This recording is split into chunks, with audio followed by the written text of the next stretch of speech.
We've been having a lot more echo problems lately. Yeah, we have. Weird. That's Skype. You think you got it going on, right? I wonder if it's. I don't know. Hopefully it fixes itself. Really. But yeah, happy Sunday. Happy weird day. Did you do anything for you? You went to. Was it? Did you go to wrestling yesterday, or was that the day before? I went to wrestling on on Friday. On Friday. Yeah. I saw you and State went with the homie Gabe and Leon, the archivist. Hey, that's fun. Wound up having an extra ticket, and so was happy. So I don't want to get too political just right off the bat, but I need to know, Justin, where do you stand on the whole David S. Pumpkin controversy? It's a good sketch. I thought so too. I think because with that crap article that I posted, the stupid like no David S. Pumpkins is bad thing is like you completely miss the point of the sketch. The point of the sketch is that it's a sketch about writing, right? Like that there's this weird thing and they're like stuck on it and they keep asking questions and then this bizarre premise starts answering them back. Like, and then it like what really made me enjoy the sketch all the more was that it legitimately kind of ends with this like jump scare moment, which is like the thing that it's not, right? Like it's supposed to just be this absurdist thing. And then it ends with the jump scare. So it's like, I don't know. I mean, like I'm sorry. Like I've performed sketch comedy, and I have a hard time unless you really want to get into a deep conversation, like people nitpicking sketch comedy. Like it's not there. Like the best are legendary, but even great sketch comedy people make kind of crap sketches. Like, like the idea that like, oh, it's mediocre humor. It's like, I don't know, man. It's Saturday Night Live. It was really clever. I've not paid attention to that writer's writings about other stuff, but I have this. My test for my true test of intelligence is the idea of and if I were to design some sort of Turing sort of test of some kind or intelligence related test is, can you tell me what's funny? Not that it's funny. Can you tell me what the joke is supposed to be here? What are the conflicts here? Where is this coming from? And I found that like doesn't mean and to me that's one of the things I've noticed. Like smart people can say, well, this is what's supposed to be funny here.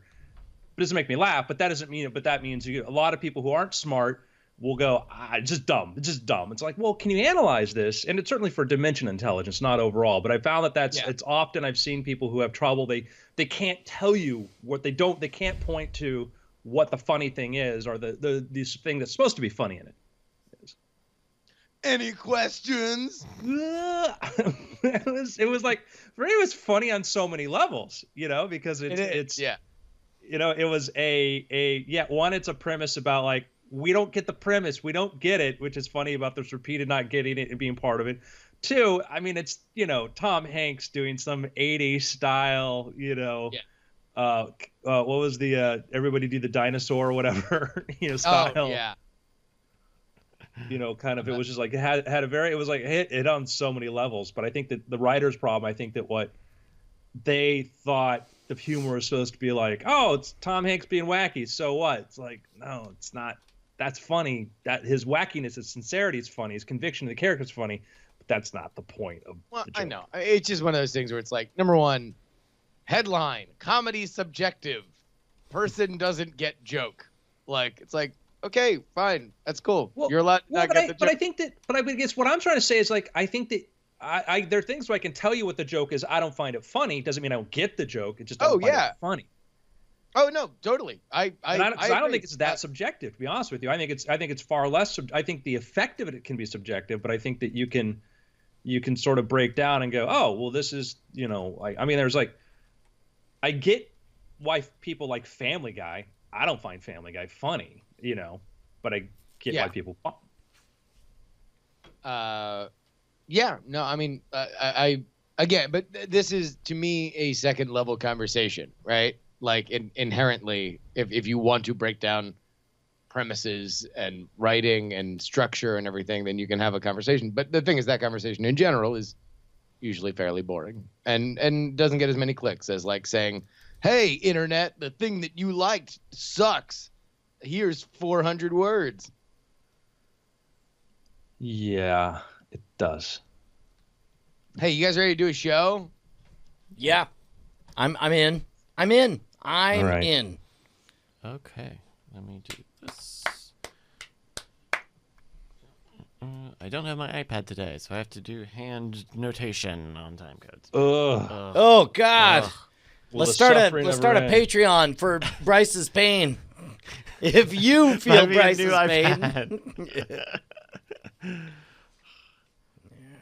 All right, guys.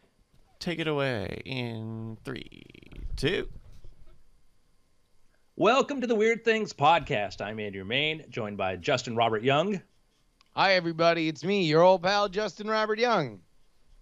and Brian Brushwood. I mean, technically maybe, but I don't know. Would I pass a Turing test? Do you have any evidence to back up those claims, sir? Maybe I'm a simulation. Brian? I'm so sorry that you've had a problem with our service. Would you like me to help? ? I was watching Demolition Man because I like that movie a lot, and it's on HBO. And since I have HBO to watch Westworld, I decided to go watch it. And it's a wonderful, mid '90s view of what the future is going to be like. What- And What's funny is that movie came out right around the time that I started to realize how wildly off the timing was for most predictions of the future. So I walked out, I'm like, none of that will happen in a mere 20 years. And yet here I am looking at a world that has like 50% of the stuff it predicted is actually happening now. And the thing that I thought was, I mean, what is sort of funny was like they have like, Rob Schneider is like, the receptionist at the police station is like, hi, if you'd like to speak to a, machine, press 1 now. The idea that, people would rather talk to a machine than talk to a person kind of thing, press buttons. But the idea that they're super this movie was like 1993, that they're super politically correct, super politically correct it was one of the things I thought was just sort of kind of spot on, And, that movie aged really, really well, right? Yeah. It's so much better now that it's 20 years ago than when when it came out. I actively hated that movie with all my being. I thought it was insulting and dumb, and his predictions were stupid. And it turns out I'm wrong, and it got most of it right. Well, we'll still say, Brian, I still think we have another 10 or 15 years before it's totally Demolition Man time. But we'll see if Taco Bell wins the franchise wars. And the 3 seashells. Oh, I was like, I still love that joke. Remember that? Yeah. Oh, sure. Yeah. No, that's that. I mean, that's kind of that is the go-to Demolition Man joke, right? Like the 3 seashells. And in defense of Demolition Man, it is actually a tragedy that we're still using tree bark. I mean, granted, it's been pulped and purified and streamlined or whatever. We're using tree bark to wipe our butts. That's dumb. Well, we're reviewing the Weird Things, the bathroom edition. We come back to this, Brian. I want to know what technology do you have? Do you see on the horizon there? I mean, first of all, I am like you, a savage, but I am looking forward to a future in which we all become enlightened and get those bidet things that spray water to clean you, just like you wash your hands. Yeah, All but you right. still need a paper towel or a Yeah, towel still to wash your hands, right? Sure, that's I fine. don't know what anybody else's other habits are, and I do not know. And this reminds me of Howard Stern in his book Private Parts complained about the fact his mom never taught him how to properly wipe. He had to learn by trial and error, right? Yeah. No, there's apparently like bidet covers, like seat covers that you can replace your current seat with that spray. Yeah, it's my understanding that it's not. It doesn't get it all though. You still need, some physical contact there. Sure. Yes. I mean, there was the real big movement a couple of years ago for the pre-moistened wipes. That's kind of the low tech meet you in the middle solution. Yeah, but that's apparently caused a disaster in Britain. Like entire aqueducts are blocked off now because these grates that normally, the toilet paper goes straight through, but flushable wet wipes are collecting and blocking stuff up.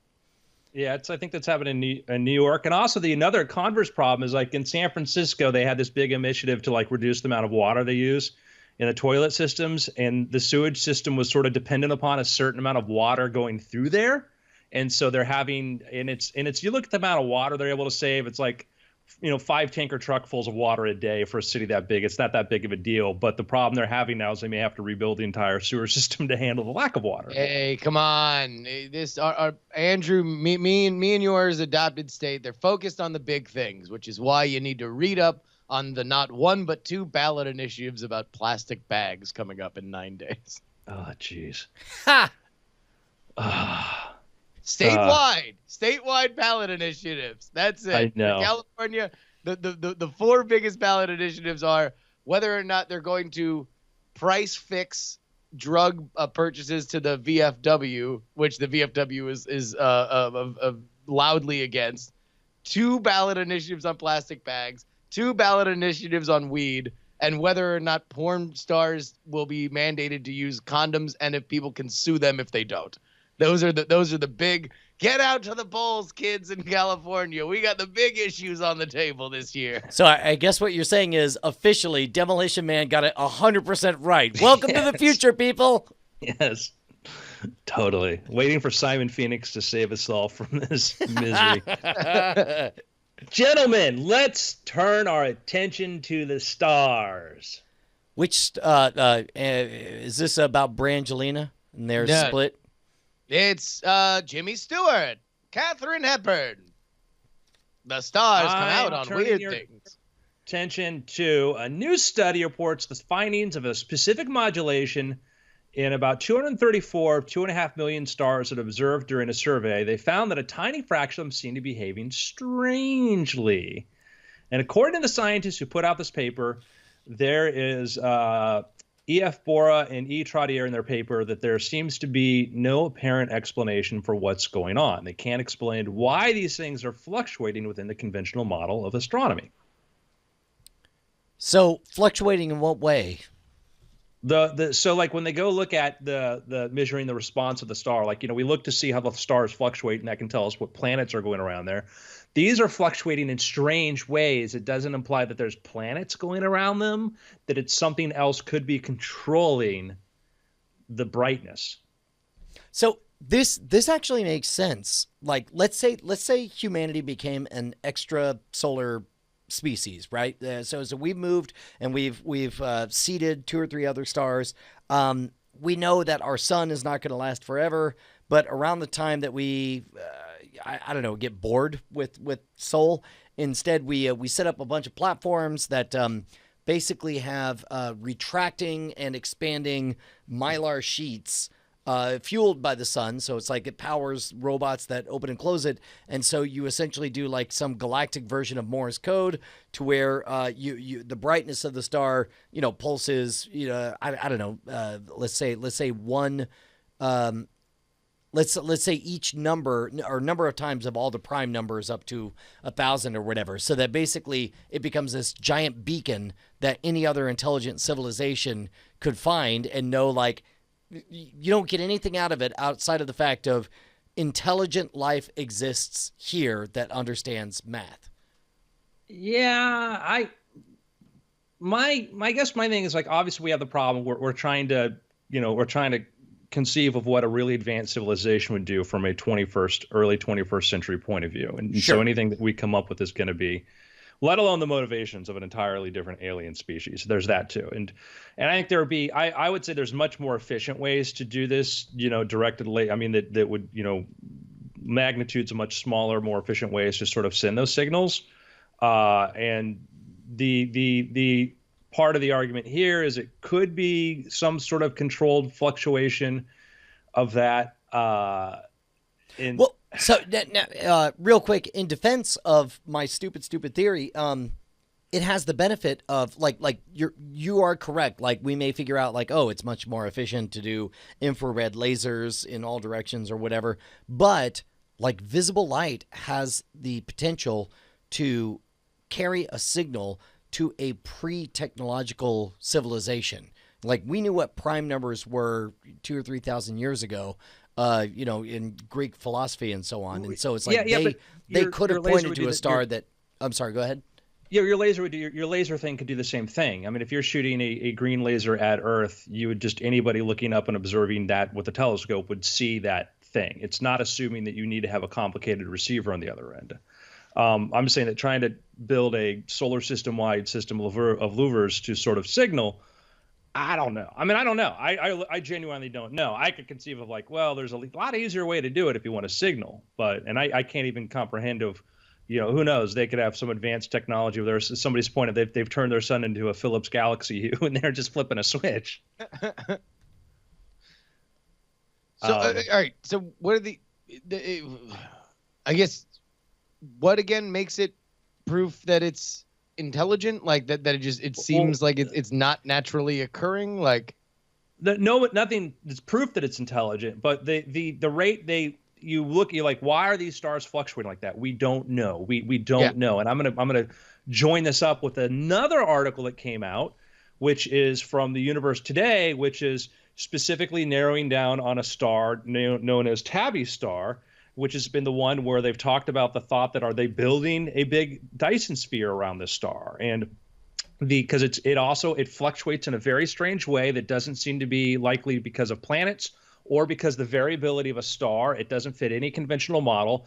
The best theory so far is that there might be some just crazy ass comets going around and orbiting it and creating this strange pattern. But here's another group of scientists who are like, hey, maybe aliens. And so their goal is both of these projects, they're going to use they're going to try to use, I think, the telescope system for the Green Bank telescope to try to focus in and see if they can listen to anything there, because maybe if they're building this massive structure, there's a bunch of construction workers there just, reporting back and forth to each other.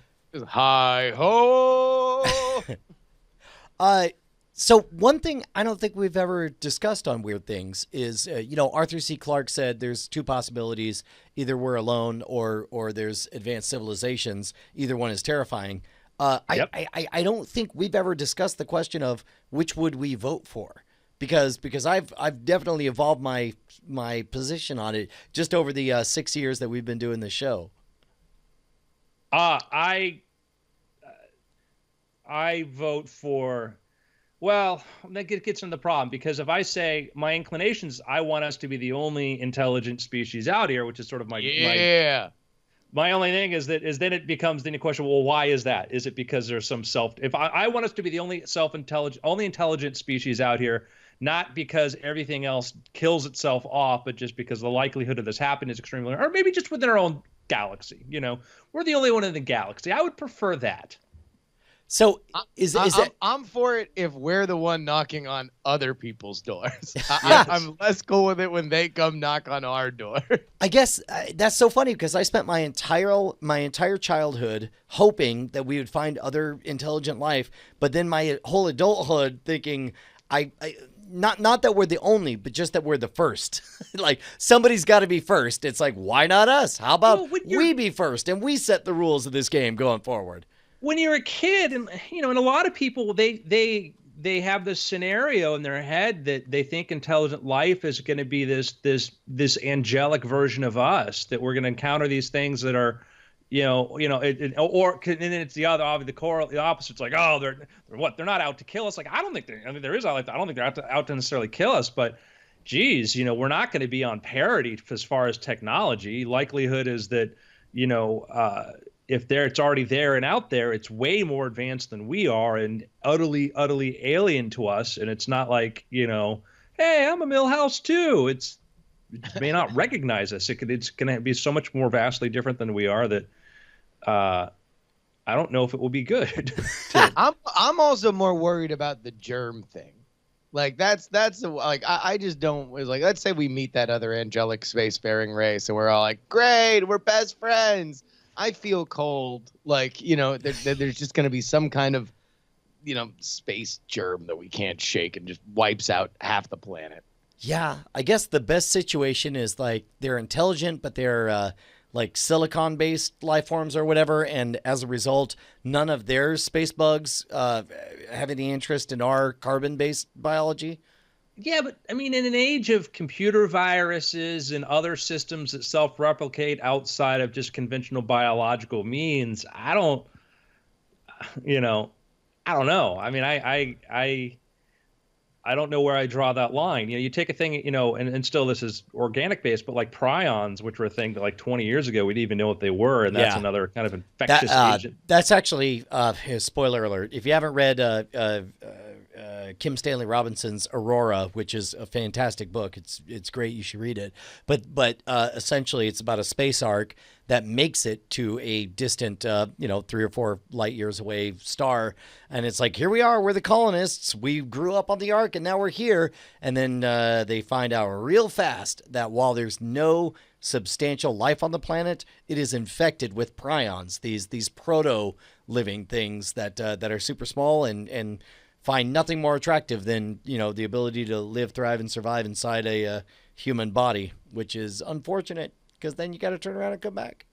Yeah. So prions, they're basically proteins that just, can kind of continuously replicate and, hijack systems and all that. And, they're not life in the form that we would even like on a viral level. But, you get things like that. So that's kind of what's terrifying to me, is that if we encounter life out there that, on one hand, if our best bet would be if there was like multiple forms of civilizations out there that came in contact, because the more you come in contact with people different than yourselves, the better you are in adjusting. You'd rather go to a harbor town than a city in the middle of nowhere. You'd rather go to the port where they're used to new ships and new people all the time, and they understand how to make those allowances, to the place that's never had contact outside. So, so basically we want to avoid the mushy middle. Like, we either want to be the only intelligent game in town, or, the last person or the latest person to join a thriving community of intelligent entities that have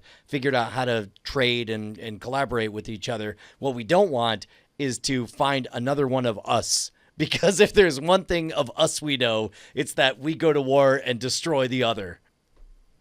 So let me ask this question. A popular premise made most popular probably in Star Trek was the reason we haven't heard from them is the whole Prime Directive idea, that they're waiting for us to mature. They're waiting for us to mature as a species. And I have a lot of issues with that, morally speaking, but I'd like to hear your thoughts on that. Okay. So let's assume that any civilization that was capable of finding us, like they're extrasolar, they're interplanetary, intergalactic, whatever. My guess is that we don't have much to offer them, and we're just not interesting enough yet, right? Because there comes a moment where, or at least we're on track to reach a moment where we are a post-scarcity society, and if you are not scarce for anything, if you can 3D print your own diamonds, like what is there to want outside of somebody else's intelligence and ability to solve problems and thoughts and so on? Well, Brian, see, I would say that argument could work in the opposite way, because I would say that we're never technologically going to have anything they're going to want if they're that far ahead of us, because they're going to keep outpacing us. The only thing that we have is when you look at what do we like when we go to, lesser developed regions or places like that. We go to third world places. We love their arts and crafts, their songs, and we love their culture. So we have that to offer. And my issue with the whole Prime Directive kind of thing is I think it's immoral. I think because it's like the idea that, like, hey, my neighbor's beating up on their kids. It's not my job to interfere. It's not my job to interfere. It's like, I don't think that's a very moral position, because who's looking out for the children? And the idea, whenever we have these movies where aliens come down and they judge us all, and it's like, wait, you're going to judge the people. You're going to judge the people at the bottom by the actions of the people at the top, and that's kind of how you've been justifying. I don't know though. Like how concerned are you with the morality of the actions of bacteria as they? True, but my point is it's not, if we're in a position where they're waiting to evaluate us and to say come aboard, That's my point. My point is that if we have in these scenarios where they do come here and they do judge us, I always find those sort of stupid because it's like, okay, so like, the day the earth stood still, that's a great justification for nuking all of Iraq, which nobody here would agree with. Sure. Well, Saddam Hussein's a jerk. Let's kill everyone. Absolutely not. We look at these people as victims of these regimes and the victims of the things, of policies that we put in place there that hurt them. We think that would be immoral to do that. Yet somehow, when it's us on the other end of the microscope and we're all being judged, this sort of elitist mentality of like, maybe we're not worthy. Like, I can't apply that to another country and you have me think that's moral. So, Brian, you made a good point that, like, how concerned are we about the morality and decisions of bacteria, right? Mm-hmm. So we don't consider ourselves very, into that, but we sure do focus on bacteria a lot. Right? Like we look to do different things with bacteria. We look to better ourselves with bacteria. And the study of it is something that has, changed civilizations and saved lives. So when we talk about whether or not another civilization would have anything from us that they would want, I think it's almost extend that even further to, is there even the possibility that somewhere down the line we could do something that they would want, right? Like, do we even show the glimmer of possibility that on some level we could change their civilization by 1%, or at least however divide that by however hard it is to get here. Sure. So that would be my modified rebuttal to Andrew's position. When it comes to the Prime Directive, I don't think there's any kind of moral side to it, but I could see a fact where it's like whether they're good or evil, it doesn't matter as long as they're stuck on their planet. It's only when they become interplanetary that any kind of life form becomes interesting or becomes worthy of merit or action or whatever. So it could be like in that regard, whether we're good or bad, we're still in our petri dish, and it's only after we get out of our petri dish that we're worthy of being investigated or having action taken upon us. I guess I take kind of like the individualist approach, and that like I can't look at Earth and judge good or bad because it breaks down to there are good people and there are bad people, and often bad people might be the ones that attain power. And so, like, I listen. I mean, I think that, and this has been a premise that's actually used in sci-fi. If Rick and Morty season 3 takes longer to come out, we might be getting some alien signals. There might be these sort of things where they've evaluated. No, we like this. We like this guy. We like her. We like what this person's doing here. Not what you're doing. That's that's interesting. Okay, so that's a whole different idea. So let's say, for sake of discussion, that this particular sun that's flashing or whatever, all of a sudden the news comes out. It's like, hey, there's signal in this weird society. This is how they broadcast television signals. We've got all of their stuff, and it's super simple to decode. We are now watching alien television. Does our priority as a species suddenly become to get their attention, or do we just become fascinated with watching what they have to say? Like, I think there's I think that tactically it makes sense to not necessarily, hey, we don't want to give up our position. They're broadcasting for a reason. Let's give it a few hundred years for us to figure out what they're up to. But on the flip side, I could see us totally, like Rick and Morty style, just becoming obsessed with watching television from another dimension. That's one of the things I've thought about. Like, if we had access to slightly different versions of Earth, that would just be the kind of the really interesting thing to watch. Because I thought if you go back and somebody's like, if I could go back to if time took a split in 1970, I'm going to the video store. I'm going to Netflix. I'm seeing all these different versions of things that never existed before. Well, and think about the natural experiments. Like economists would have the biggest hard-on for this, right? They'd all be like, "Oh my gosh, in this society, it's all around the cyst growths that happen in this lymph node, and they trade them, and you have to cut one off to get a banana." The most disgusting thing ever, Brian. I'm just saying, like, anything is possible. That would be amazing. And they'll still ignore any evidence that competes with their own idea. Probably. So let's talk about the whole idea of Tabby Star. So they're thinking hey, There's an explanation. Maybe they're building a Dyson sphere. And I've made my point, like, man, like Dyson sphere, those of you that know, is basically enclosing an entire star inside of a shield. So you capture 100% of the energy being produced, or most of the energy being produced by that star. I would make the argument that there are so many other more exotic and interesting ways in which you can get energy and do computation and stuff that don't fit into this early 21st century sort of engineering modality. But I don't know. Wait, so a Dyson sphere more for capturing and storing all of that star's energy, or for preserving the life of the star? No. The star is going to run itself out no matter what. But right now, it's wasting. Yeah. It's wasting so much of its energy by being part of a by the cacophony time that it gets. So Yeah. it's charging up batteries. Yeah. Yeah. Or being microwave beamed to other locations, or for propulsion, or for basically, like, right now all it's doing is just radiating pure energy that only makes for romantic nights on other planets. Or you can use it to, if you wanted to increase the available surface area in which you could live on. You take Earth, and most of the dirt in Earth is just wasted. It's underground. We can't build on it. We can't do anything on it. But if we could turn it into one just gigantic ring that we could spin and have gravity on and live on the inner surface of the ring, you can make your walls. I forget like how high it is, how many kilometers high you make your walls. It'll retain an atmosphere. You could have a really cool. You could have I far didn't even more think land. about this version. Like, in my mind, a Dyson sphere was always something relatively close that was just used for channeling energy. But you could create a sphere at around the orbit of Earth.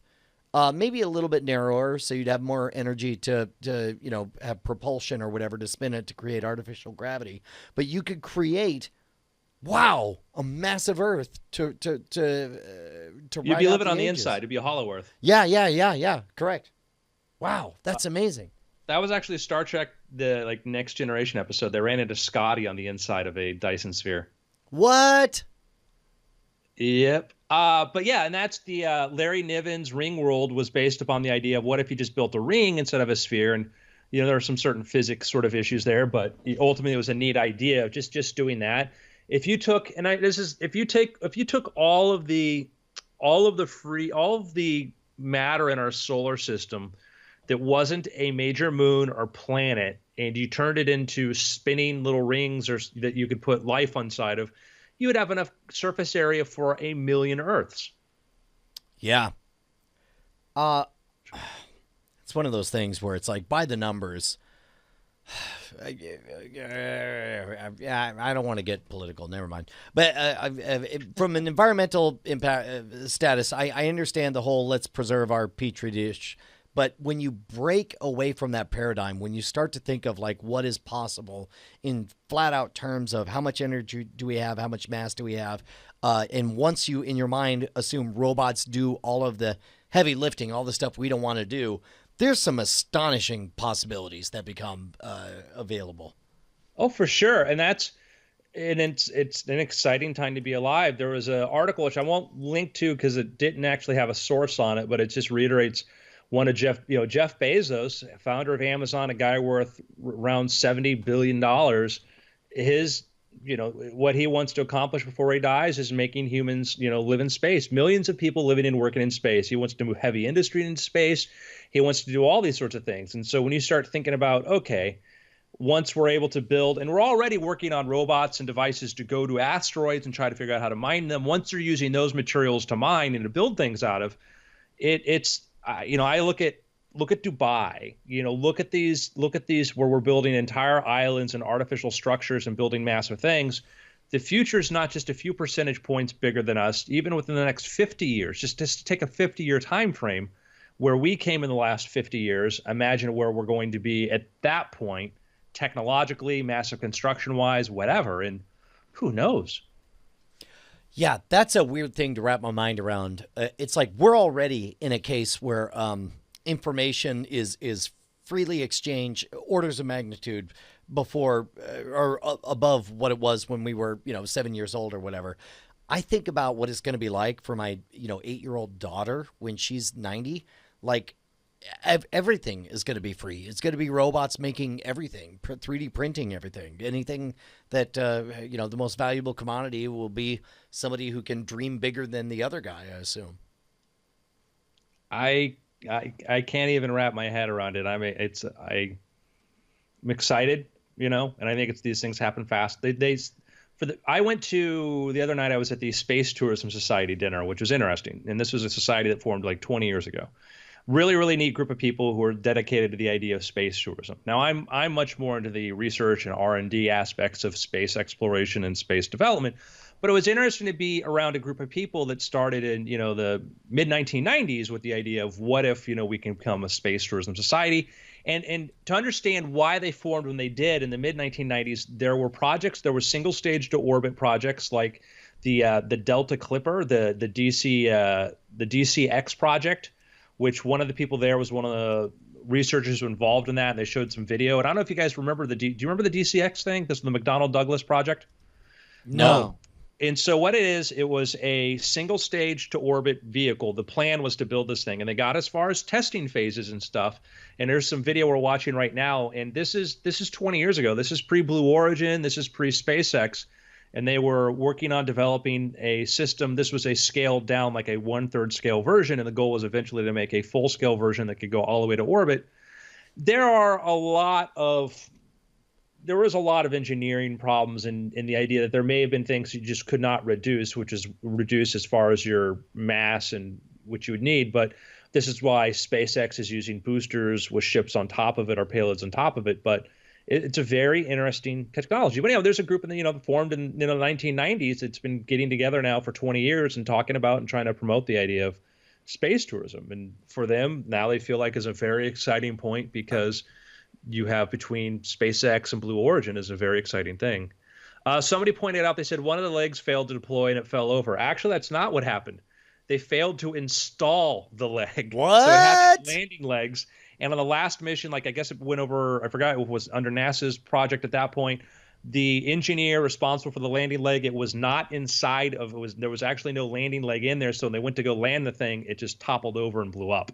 Wow. But, How does that? You're correct. It did fail to deploy. It absolutely failed to deploy because it failed to be inside of the actual system. So they did several tests of the thing, but finally the last test was the last one because of that problem. Holy cow! It's astonishing to think that this happened. How long ago? Would have been the mid 1990s. Wow. 95. That's amazing. Yeah. Now we've solved, that was the problem too. Remember the space plane initiative. That was another one where we wanted to build like a full on take off like a plane, land like a plane, or take off like a rocket, land like a plane. And that ran into technical problems because of one, it was going to use this sort of like engine, this scramjet type engine that was supposed to be able to go from sea level thrust to vacuum thrust and understand like, it's one thing when you're taking off in an atmosphere. It's another thing when you're in space. That's why if you look at the Falcon 9 or any rocket, you'll notice that the boosters have these shorter bell nozzles because it has a lot of atmosphere to sort of push against. And then when it gets into the vacuum, they have much longer nozzles because you want to get a fuller combustion inside of there because all of your reaction is just your fuel. So the space plane had the problem of one, it was trying to develop a radically new form of engine. Second problem, one of the biggest problems is the fuel tank. And the fuel tank was it was going to be a test bed for a graphite composite fuel tank, because that was going to be the way you were going to reduce weight. Because up until then, they'd been made out of aluminum, etc. Problem was, is the 1990s, we didn't have the technology to really make stable graphite composite fuel tanks. And so in that program, they ended up actually having to they made one, but it weighed more than the aluminum one they made. And it just ended up running out of funding, and we stopped short of that. And so there's been these times where we've just been maybe right around the corner of solving the technology problem, but then we're like, yeah, never mind. Wow. Dude, what a boner. But now what's exciting is that we've made that leap. We've actually, had two separate boosters, one just to space, one orbital class, that have actually been returned. In the next couple of months, hopefully we'll see SpaceX return to flight and using one of their reusable boosters. And if the ITS works out the way it does, or Blue Origin's craft does, It's a very, very different game. And then maybe somebody said the S word. I just want the chairs to come alive and everybody gets excited because we finally got to Elon Musk. Hey, so this week Elon Musk did some kind of thing with the Solar City, talking about did you see shingles? So they did an announcement over at Universal Studios, which was he'd been hinting at the fact, like, that solar industry, solar panels, there was a problem with solar panels, and he was going to solve the problem with solar panels. It's like, because he's like, they're ugly. And they set up they did a demonstration. I think it was at Wisteria Lane where Desperate Housewives was shot. That's funny. And they're around these houses, and he talks about their new innovation in solar panels. He's like, yeah, look around you. That's it. Look at them. And you look at the houses and like, well, where are the solar panels? They were the shingles. They've come up with a glass shingle with Solar City, the company they plan to acquire, that from the street look like regular shingles, but from above they're regular solar panels. Just the way that the texture of it works. It's so funny because on the one hand, it's kind of offensive. It's like, hey man, if what you want is energy, why would you bother to, masquerade them as regular shingles? But on the flip side, like, we're human beings. And if what you want is a successful implementation of solar technology, then you've got to figure out a way to do it that doesn't offend the sensibilities, the aesthetic sensibilities of the buyer. We're not the Borg, Brian. Yeah, exactly. Right.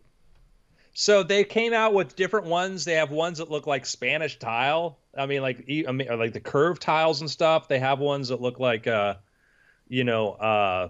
sorts of styles. So it's cool. I think it's just a neat innovation. We'll see where that goes. Yeah, it's still it's got to be the. Hold on. Am I remembering correctly? I thought I saw tweets saying that the power ironically went out in the middle of this presentation. They had afterwards they had that. That's funny. And Musk was like, we should have brought a power wall here. Anyhow, you brought that up, by the way. Nobody yell at me. Well, I'll tell you what. I want to just step back into my question for you guys, back to the alien signaling stuff.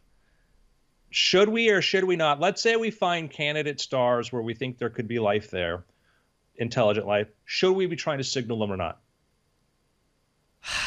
So here's the real weird part is that whatever answer we come up with, the repercussions of it will not be felt in our lifetimes. Right? So it's like, let's say we throw up a giant red flag saying, for yourself, Brian. We're here. We're intelligent life. We're super the best.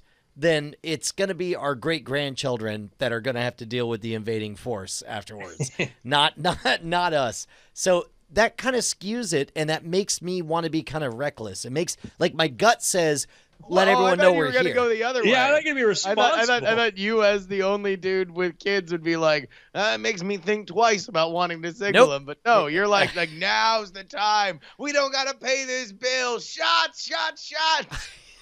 Yeah, no, totally. As a matter of fact, that would be a great science fiction book. Is the generation that had to inherit the idiocy of their great grandparents. Well, I think we should. Listen, that's kind of the story of modern humanity, right? Is expanding and settling and everything. So it's like, why wouldn't we try to signal across the stars? Well, that gets into the question is, the comment somebody said, well, who says they'll invade? We don't know. We don't know what they will do. And it could be if we're xenophobic, and you can look around country by country, on our own planet to see examples of, you have a place like Japan, which has a negative population growth because they would rather decline in population than actually have immigration and bring people into their country, right? So, we see within humans, we see a variety of different points of view on this sort of stuff.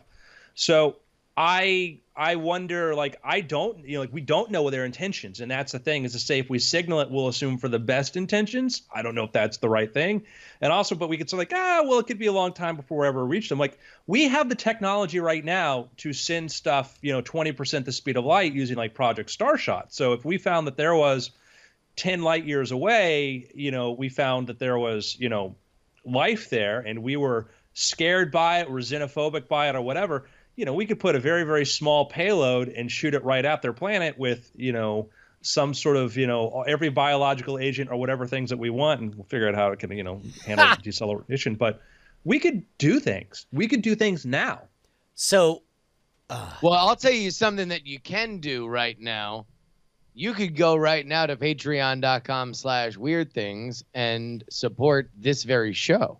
heck yes. Keep in mind that when you subscribe to Patreon, not only will you get Weird Things, not only will you get the smug satisfaction of knowing that you are keeping us loud, live, and independent, but most importantly, you'll get your very own private RSS feed that gets you both the Weird Things podcast every week and After Things immediately. Just like that. You get everything. You're better than everyone else. You're one of the selected great members of the community.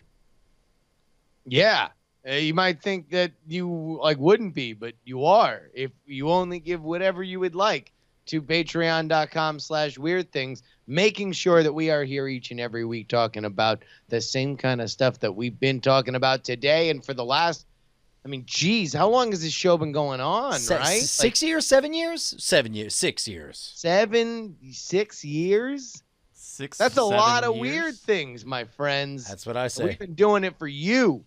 Hustling out here talking about rockets and goblins and whether we've or not been doing this show almost long enough that if a signal from this went to Proxima B, we'd hear back now.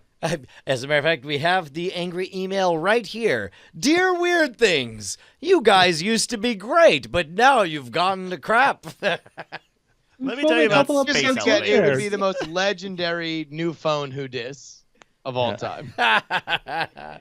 On the subject of space stuff and weird things, do you guys want a conspiracy theory? Oh, man. Love do I it. ever. Love it.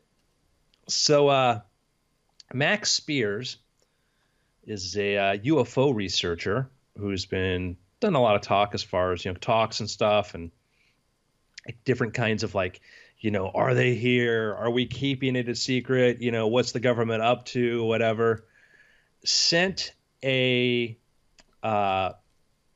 text to his mother and said, let me pull this up here. Investigate should anything interesting happen to him or unusual happen to him. A few days later in Poland, he was found dead from apparently natural causes. Some people say there was some sort of black liquid coming out of his mouth, not unlike the X-Files. Wow.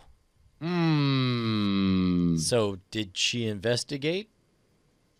The people are. What do you want the mom to do? Do you want mom to just get up and go to Poland? I want her to honor her dying son's wish. He had one thing so important that he wrote it down on a piece of paper.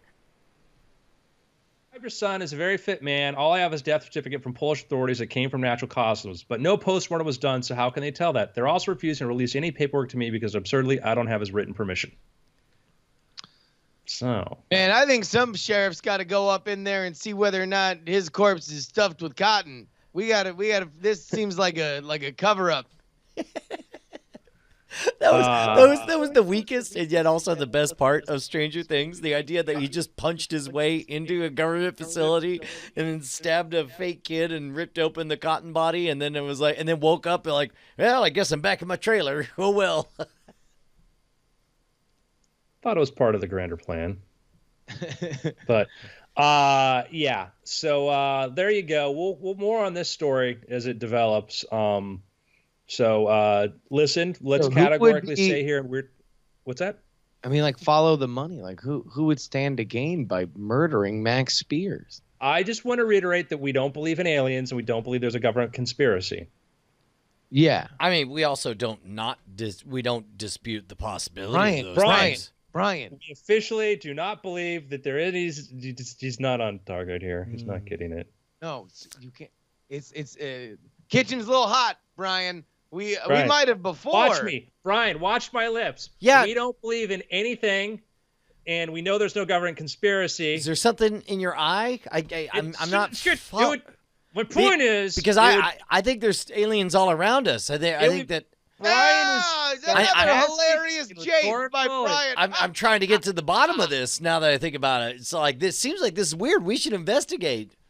If I were a government agency that we didn't know the name of that was listening to this podcast. Hmm. The smartest thing to do is to know that we're a sketch show. We're just kidding around. I know. Yeah, we're just a bunch of jokesters making a bunch of jokes. We don't believe in aliens or the very seemingly rigid and violent cover-up to keep their information coming to light. Sure, That's sure. not anything we're interested about. Right. So I'm not. Do I blink or wink? I'm not gonna use those Patreon funds to go investigate this. Exactly, Brian. where is Welcome it? to Pirate Things. If you're watching the video stream right now, Yeah. Done. Hey, by the way, if you want a really funny 20 minutes, go look up the internet conspiracy that Rihanna doesn't know how to wink. What? There's an internet conspiracy that Rihanna, the singer, doesn't know how to wink, and there's all these gifs of her like sultry, like kind of winking, but she's always blinking. Okay, so we're looking right now. There's a whole Twitter feed right now. She's definitely blinking in that first one, blinking in the second one, blinking in the third Oh one. my god. It's kind of a wink, but it's very like Lucille Bluth wink. I heard that it's a genetic thing. Like it's similar to being able to curl your tongue. Either you have the gene or you don't for winking. Because I've never been good at winking. I can't wink. Maybe it's a Voight-Comp test. Yeah. Oh, damn! Well, that would make sense because I'm definitely an android, just like Rihanna. All right, you ready? Let's all lean into the cameras here. We're gonna do a test. All right, let me widen it so I can see everybody's eyes. All right, here we go. Ready? Hold on, one at a time. Justin first. Oh, he had the lip action going. Yeah, the lip. Okay. Now is the lip part of the wink? I heard No, it's like just the idea that if you can't wink one eye, if you Yeah. both eyes blink. Then you're a robot. All right, Yeah. Andrew. No, Brian's next. Oh, here you go. There's like you see there's a half a pump there on the What? other eye. Okay. Yeah. all right. Brian. It's very like So- it's less of a wink and more just closing an eye. I mean, yes, it's emotionless because I'm dead inside, but that's not the point. But both eyes are really I'm still a human. I'd say that is exactly the point. All right. All right, Andrew. Ooh. Yeah, okay. that's a textbook, man. That's a wink you can set your watch to. Yeah. See, this eye doesn't move. Doesn't move. Mm. Brian's definitely I feel like there's like some gears doing overtime to keep that one eye open at all. I mean, I have stoner eyes permanently, right? It's like they're always barely open to begin with, so it's like it doesn't take much to disturb one and Robot. get it Robot. to... Accurate. Me and Robot. Rihanna, we're gonna take over and live forever. That one I think is my favorite because she blinks both sides. She starts with a blink and then she just opens an eye later than the other. I think Do right now yourself there's a lot favor. of people Go on the deep as they dive of listen to Rihanna this. not being able to wink. Yeah, The I hard can't. part too is that you kind of have to video yourself. I can't do it without looking like I'm sneering at a rat. I'm like, see, I'm winking. Yeah. Yeah. Is that what they were doing in all those gangster movies? Were Yeah. yelling at rats. Yeah, that's exactly right. Edward G. boy. Robinson stars in The Pest Control Man. The pestilence. Oh, do you guys hear that? What? What's that? Helicopter overhead. Wait, I do. Which hear can it. only mean one thing. We're in Journey Quest time. Oh! Damn! Black helicopters overhead. You guys have just driven down an arroyo with a bus full of people who were maybe apparently dying of this plague, and you decided to save them, and then you've gone on. I think, are you on foot right now? Are you like on foot? Yeah, No, dude. Brian and I split up. Brian abandoned me and the bus, and I got up on top of the bus to signal the black helicopter. Yeah, but I'm like a Jawa out in the craggly rocks. It's like my eyes are glowing, and then as stuff's happening, I go. And he also gave his blood. Yeah, no, I gave everyone my Gave his- blood. Look, his I give blood. everybody Okay. blood. Okay. So, Justin, you're on top of the bus. You're flagging the helicopter down. Yeah, I'm flagging it. And then I even do that move. Like, was it like Waterworld, like where I go down on both knees to like signal, like it's like a big moment. Yep. Out that. on the side, I snide derisively and I shake my head at such an amateur move. I'm judging Justin's signaling as it happens. Oh, I So- see Brian in the corner of my eyes, and I just give him a soft little middle finger. Just Yeah.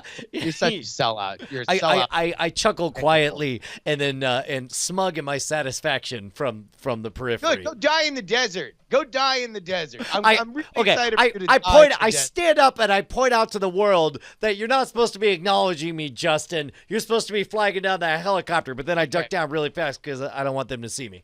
Yeah, all right. So I signal the helicopter. So a bunch of dudes start rappelling out of the helicopter, right? They land near you. The helicopter lands on top of a mesa. You see them getting some more equipment out. Okay. Okay. Run up to you now. They run up to you, Justin. You're on top of the bus. They're like, "Hey, come down here!" Right? They've got guns, M16s. They got masks, got hazmat suits on. Uh-huh. Right? So you step down from the bus. I Immediately, say, they zip tie you, throw you down on the ground. Okay. I chuckle off in the distance, like told him. I totally told him. One of them looks over his shoulder because he hears something coming from the rocks. I bite my knuckle and then do a wheezy laugh like the guy Muttley? from Hong Kong Phooey. Right? So it turns his attention, shakes his head, it's like, must be nothing there. Turns back to Justin. Justin, you're handcuffed, you're shackled on the ground, you're zip tied on the ground. Yeah. You see two of these guys, they go into the bus, Yeah. right? Walk back out. One of the guys gets on you can hear like something like some radio walkie-talkie, like, "Yeah, we got an infection zone here." And you're like, "How far gone is it?" "It's pretty far gone." Like, "All right, we don't have the cargo for it. Take care of it." Throws a grenade inside of there, flash grenade. Boom, right? Two guys coming to flamethrowers, start flamethrowing down the interior, murdering everybody inside of there. You look up, Justin, the last thing you see is the little boy that was wearing like a jury shirt, make the Diamond Club signal as he presses his face against the window, and now he's incinerated in flames. Oh dear! Wow, is what I think in my mind, but That not actually escalated saying it out loud. quickly. Yeah. I assume I'm yelling and screaming like they can be saved while they're doing this, right? Like I'm freaking out. Yeah, I would hope that you're freaking out, but you're watching them all die because you brought this, by the way. They could have stayed away. You flagged down the helicopter that you saw incinerate those other people.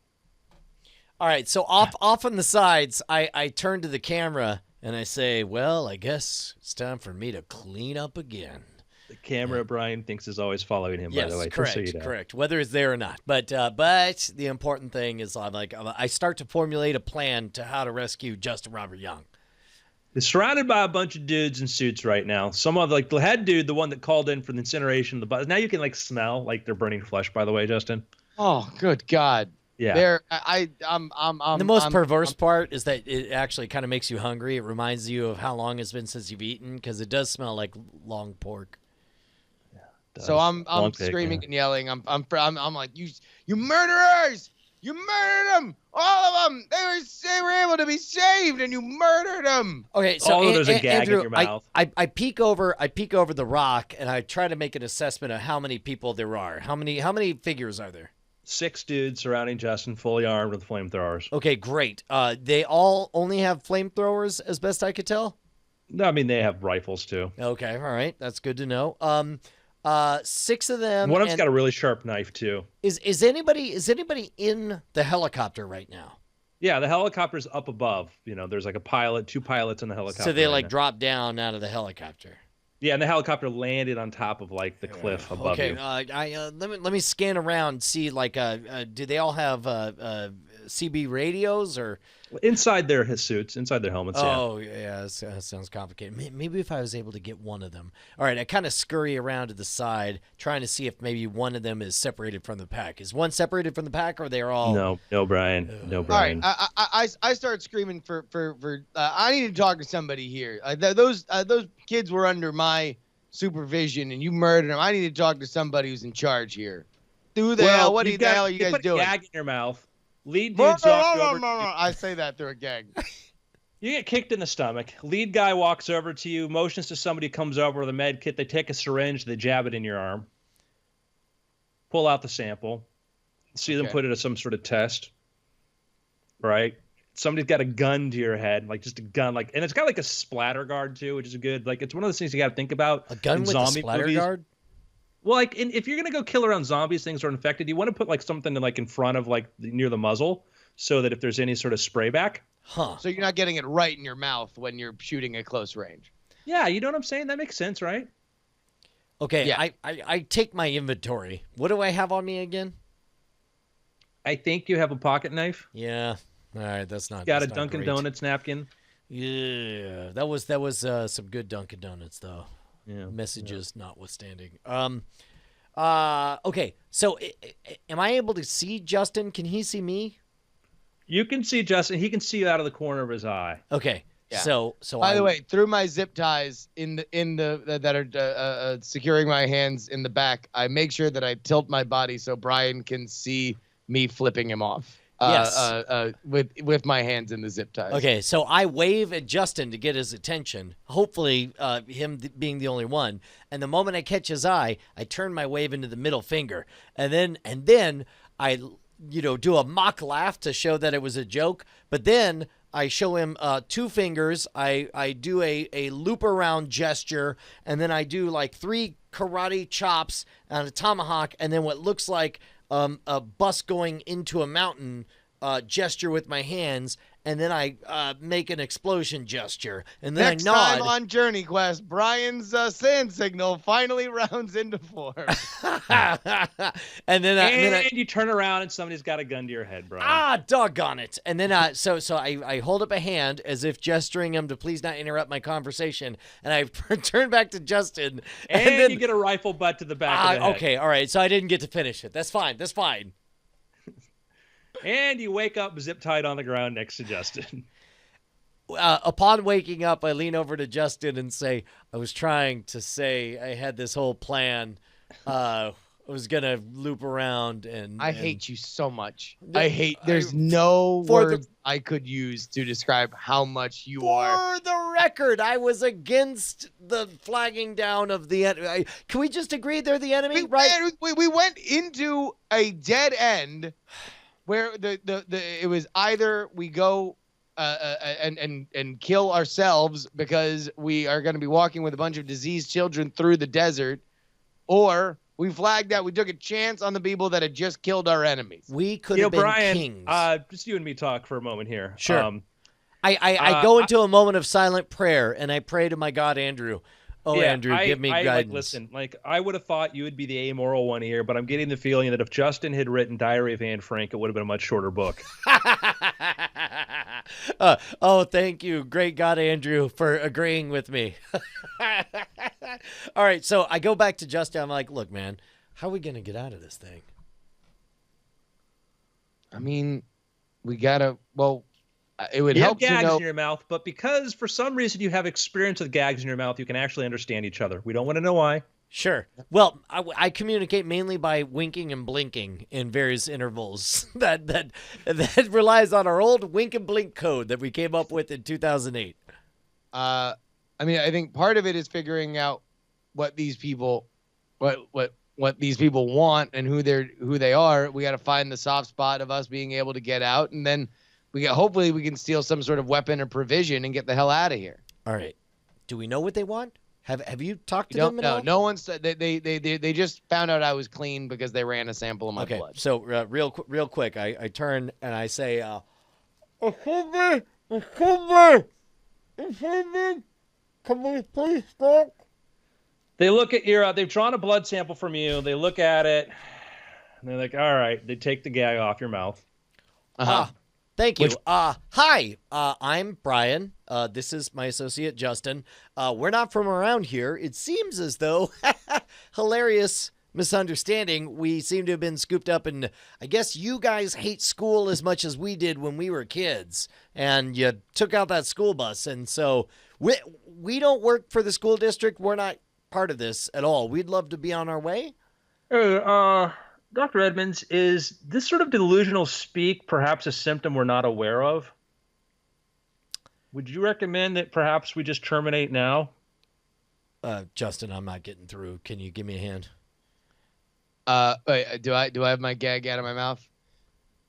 You managed to work yours free, so you can talk. Got you. It's his prehensile tongue. We are both inoculated from the disease. We were trying to get these two, this bus of school people to a place 30 miles away that we have been alerted has a cure for the disease. What place is this? I'm not going to tell you where it is. Okay. Oh. If you want it, you have to let us go get it with you. I wince not in gonna anticipation of the blow he's about to receive. No, they just put black hoods over your heads. Oh. Okay. Then what the black hell hoods do you over your guys head. want? Who are you? They're ignoring you. You feel yourselves being picked up, tied to ropes, hoisted out of the canyon, thrown in the back of a helicopter. Hey, helicopter ride. That'll be fun. Okay.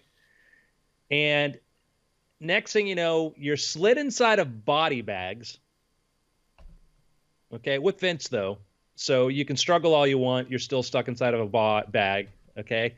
Helicopter takes off to the air, flies away.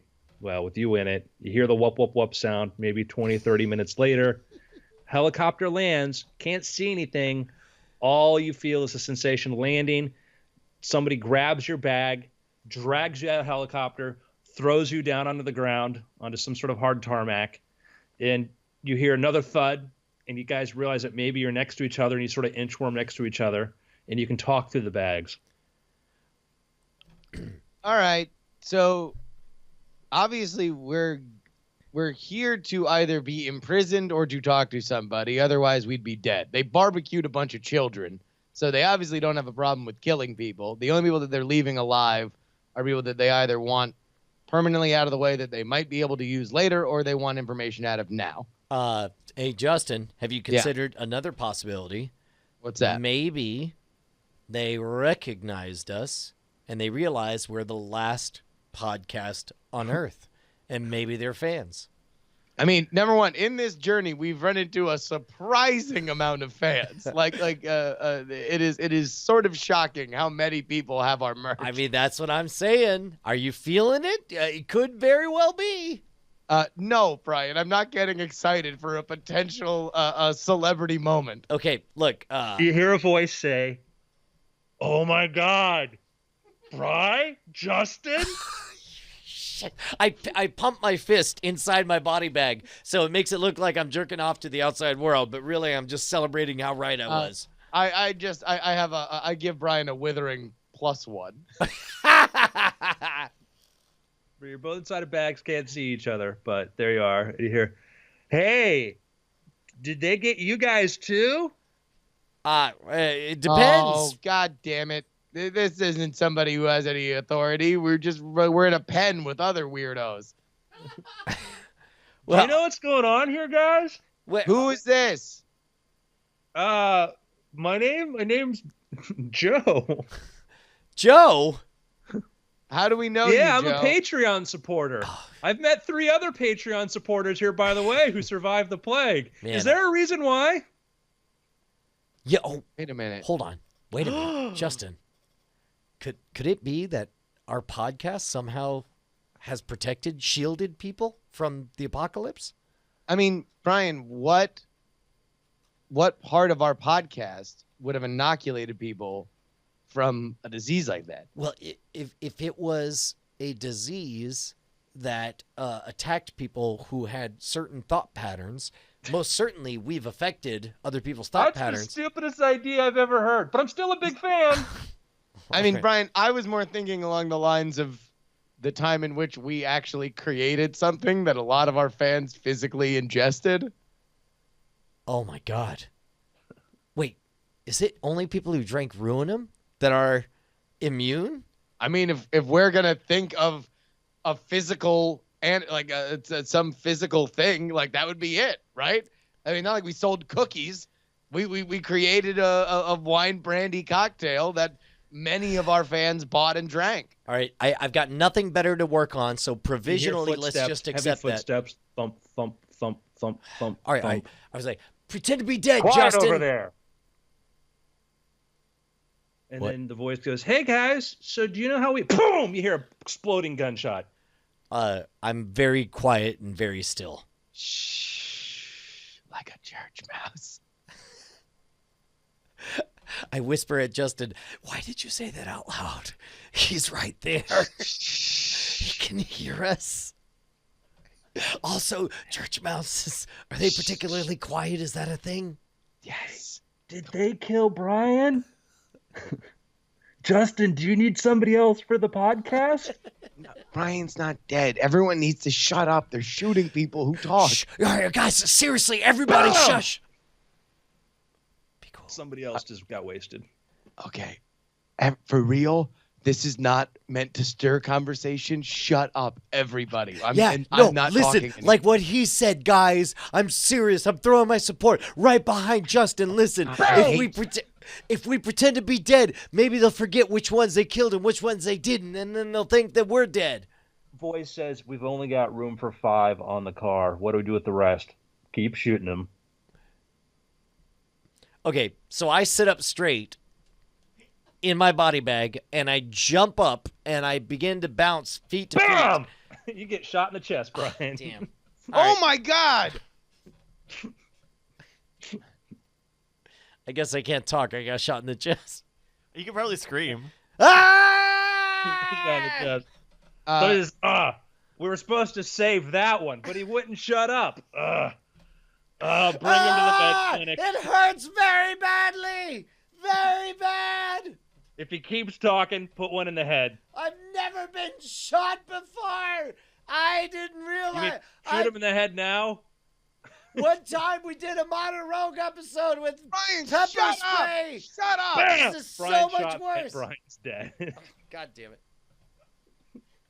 Did Brian just die on Journey Quest? Brian just died on Journey Quest. He did it for the bit. He died for the bit. My ghost looks down upon you guys and shakes his head, wondering why he ever cared for such trivial mortal things. And then I fly and I start doing loop-de-loops because I can, because I'm a ghost now. I keep doing loop-de-loops. I'm sad about Brian dying. Like, where do we go from here? Well, Justin, you don't know that Brian's dead. Yeah, he was yelling, and then they shot him twice. And How are you going to check on that? Yeah, hold on, yeah, you're blinded. You're inside the box or inside the bag. Let's just assume. Then I'm immediately complimenting Brian for finally being quiet. Like, thank you for finally taking my advice. Like, isn't this a lot better? We're gonna save ourselves. My ghost gets inside the bag with Justin and starts shouting as loud as it can at him to see if he can hear me at all. I can't. And I tell you I can't. I can't hear you. And then I point out that, but if you can't, you wouldn't even know. Why are you talking? And then I say, stop hitting I yourself. thought you gave a headshot. Yeah, may have sort of glazed off the side. And all right, send him to the clinic. All right. I good. begin. My ghost begins to cling to the dim hope that maybe they didn't actually kill me. Yeah, we'll find out next time on Journey Quest. I like where this is going. You're already dead, Brian. I mean, maybe. We'll see. You haven't even left the state of Texas, Brian, and you're dead. I mean, actually, we got into that. We got into that helicopter. I'm hoping that they, just decided it was easier to fly us out to L.A. Like that's where the Maybe they flew you backwards, Brian. Maybe you're east of Austin. Could be. Hey, man. You guys got picks? I got picks. I got picks. What you got? I watched a couple more episodes of Luke Cage, and I really, really like it. I feel like of all the Marvel shows, it might be the one that I'm enjoying the most through 4 episodes. I think it's, I've heard some criticism of it being a little like kind of light on plot, right? Which I can understand. But also, like, I feel like for the kind of, like, film that it's evoking, the style that it's evoking, it's kind of exactly what it needs to be. And I feel like it's easily the most confident of the Marvel series where, you know, I love Daredevil, but Daredevil kind of is always at its most interesting when it's about the other things in Daredevil's world, right? Be it Kingpin, Elektra, Punisher. Like, those roles have been so well done that, you know, that's what's interesting to me about that show. Jessica Jones, I really liked, but ultimately, Jessica Jones is at its most interesting when it's, you know, telling this like very kind of interesting, personal, using comics to talk about real life things of, you know, control and mental abuse and stuff like that. Where this show is just like, man, here's a blaxploitation movie, like, and it's about being tough and sticking up for what's right, and, you know, people on the take, and sex and ladies and punching people in the face. Like, I'm just down with every element of it. I love it. The music is amazing the entire time through. Like the way they find organic ways to shoehorn stuff into you know, music performances in Cottonmouth's clubs and all that stuff. But even then, I mean, that's you know, if you look at those the films of the era that they're kind of evoking, like, it was always as much about the soundtrack as it was the movie. You know. Totally. So yeah, I love it. I'm of several minds. I guess I'm going to default to a plug for my own stuff. Although I did finish watching Black Mirror, which was my pick last week. It was great. But at any rate, hey man, we got cards. New deck of cards available at scamstuff.com. That's my pick. It's my own deck of cards. They're called Outlaws, and I absolutely adore them. They're themed on kind of an odd mashup of Wild West imagery and kind of rogues and outlaws from all different walks of life. You've got nods to the archetypes of the shaman, the knight, the daredevil, the gambler, the duelist, the assassin. You know, with industrial themes, they're amazing. I think, you know, I don't want to pick favorites, but I like these. I think these are a better deck of cards than we did last year with the Arcana decks. I think that they are more timeless and wonderful, and they're available right now at scamstuff.com. I think you guys will like them quite a bit. Awesome. Yeah, dude, that's great. Cool. Very cool. I have a pick, 2 picks. Okay. Yeah. One pick is Halloween's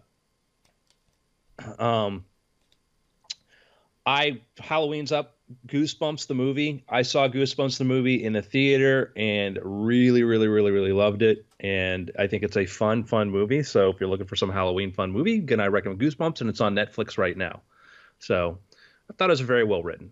Either of you guys see it? No, I did. No. I recommend it. I really do recommend it. I think it's actually kind of written a little bit smarter than you would kind of think sort of a kid's movie like that would be.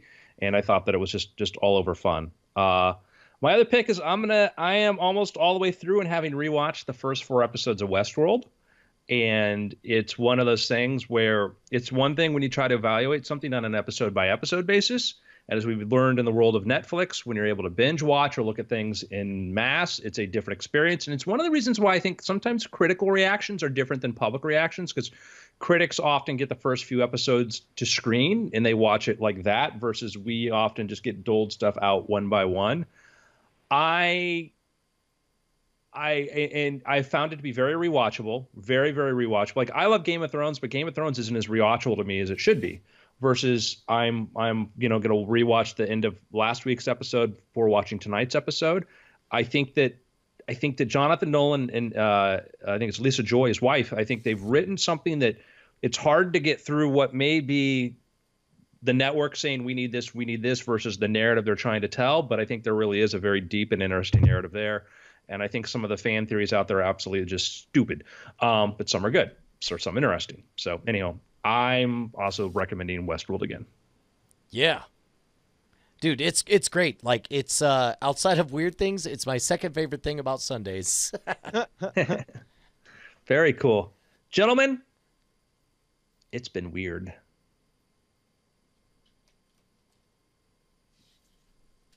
And I still recommend you guys, if you get a chance, watch the. Oh, you've seen it, Brian. I'm sorry, Justin. Watch the original. Yeah, no, it's definitely worth. In fact, maybe I'll give it another watch. It's been a good 15, 20 years since I watched it last. Yeah, I mean, it's like maybe like it stayed like it was also a very low budget movie, but it was for what it did was really, really, really ahead of the time. And it's a movie that could probably have used another 20 or 30 minutes in there to tell the story. But as far as being, man, this is very interesting. The world building here, it's very cool. All right, I'm gonna run to the restroom and then we'll jump in after. Sweet. Yeah. Do we have any emails or anything like that, Bruss? No, we got one last week that I think we didn't get to. Could you send that again if it's available? If not, I'll just search for it. Yeah, I'll send Thank you. Let me see. Hi, everybody. I put my new song on Patreon, so if you are there, go check it out. Where is the fern? And it's gonna be on the stores and on the streaming stuff in a week. So get it on Patreon early. Patreon.com/nerdcom. Let's find that. Here we go. Let's see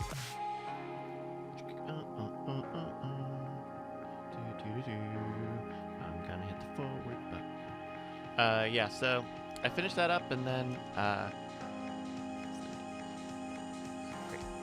and so I bought some new packs, and so I'm working on some new ideas for new music. Though I don't know what I'm gonna do with this other new. The song that I just put up on Patreon, I was working on another song at the same time. But it's a really simple and kind of slow song. I think it's cool, but I think it's more like soundtracky than like music. I don't know.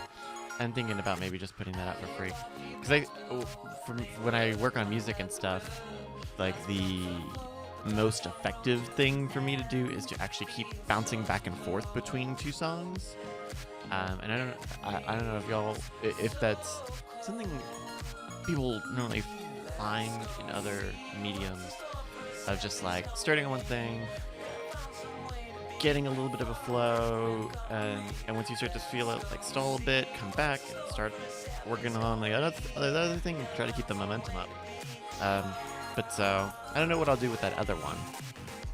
And now I've got 2 new songs that I'm working on, so we'll see. Damn, you cranking. No.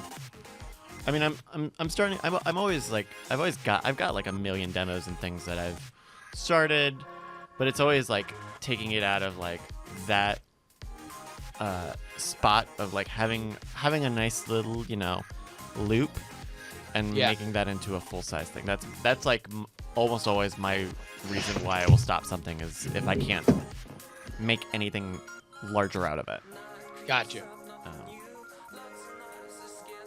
But I do feel good. I mentioned I've been using a lot of I don't feel ashamed to say this, but I was using a lot of like the program that I use comes with, it's like a suite, so it comes with a ton of drum racks, and it's a real diverse range of drums, but it also means that there's just a huge like pile of different sounds that is kind of hard to it's a lot of different types of things, and so I went out and I bought a couple of drum packs, just like one hits, not even, I think one of them has loops, but I probably won't use those, just to kind of like shape some of that, because that was the thing that really got me stopped up on this new song that just came out, is like in the middle of it, or once I was starting to mix it, I was like, oh, I'm gonna redo the entire drum track because I don't like these sounds and they are not like, the longevity on them, it was, I don't know, it didn't left something to be desired. Yeah, it just yeah, exactly. And so I ended up with something that I like, but that whole process was rough and I don't know. It's tough. That kind of like fine details stuff is tough. So yeah, and it's not like loops or like synth loops and stuff, which are fine too if that's what you use. There's I don't know. It's a weird thing because I always try to make everything I can, even though because I use a lot of software. Yeah. But it was also on sale, so.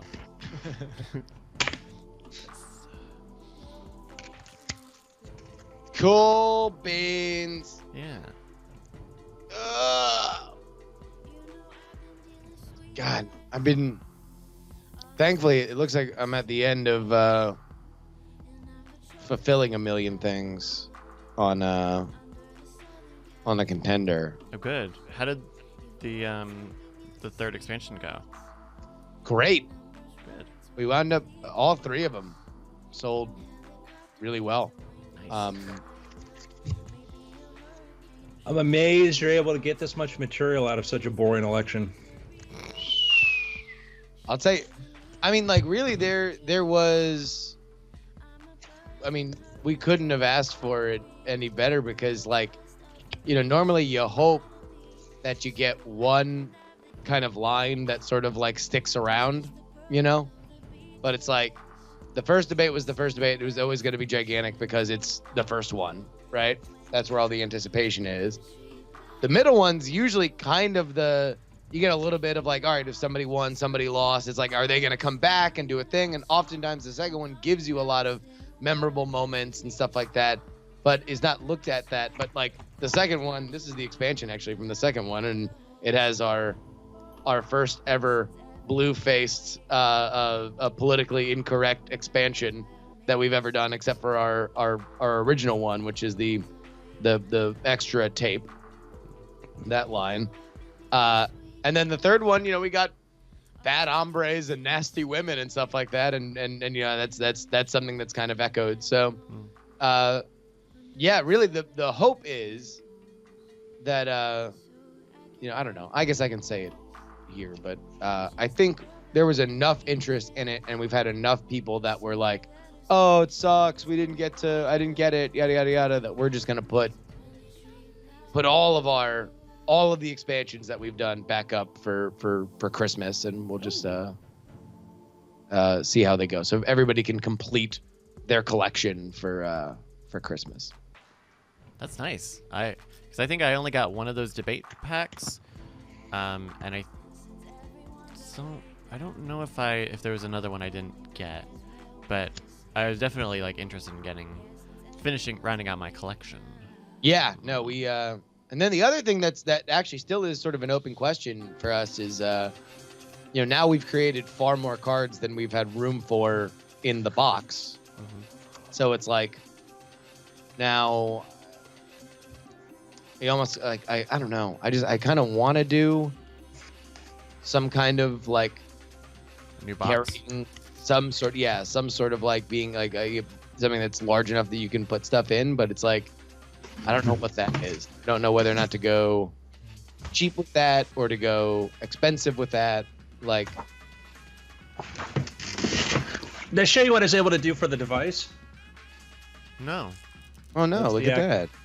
That's the actual what the people get sent, and I use the best value printing. Like obviously I don't think it's box format, but I mean there's like color printing now has gotten like really cheap, as far as what you can do, and it actually comes with the gimmicks and all that. But no, that looks great. Yeah, dude. But it's a nice thick cardstock.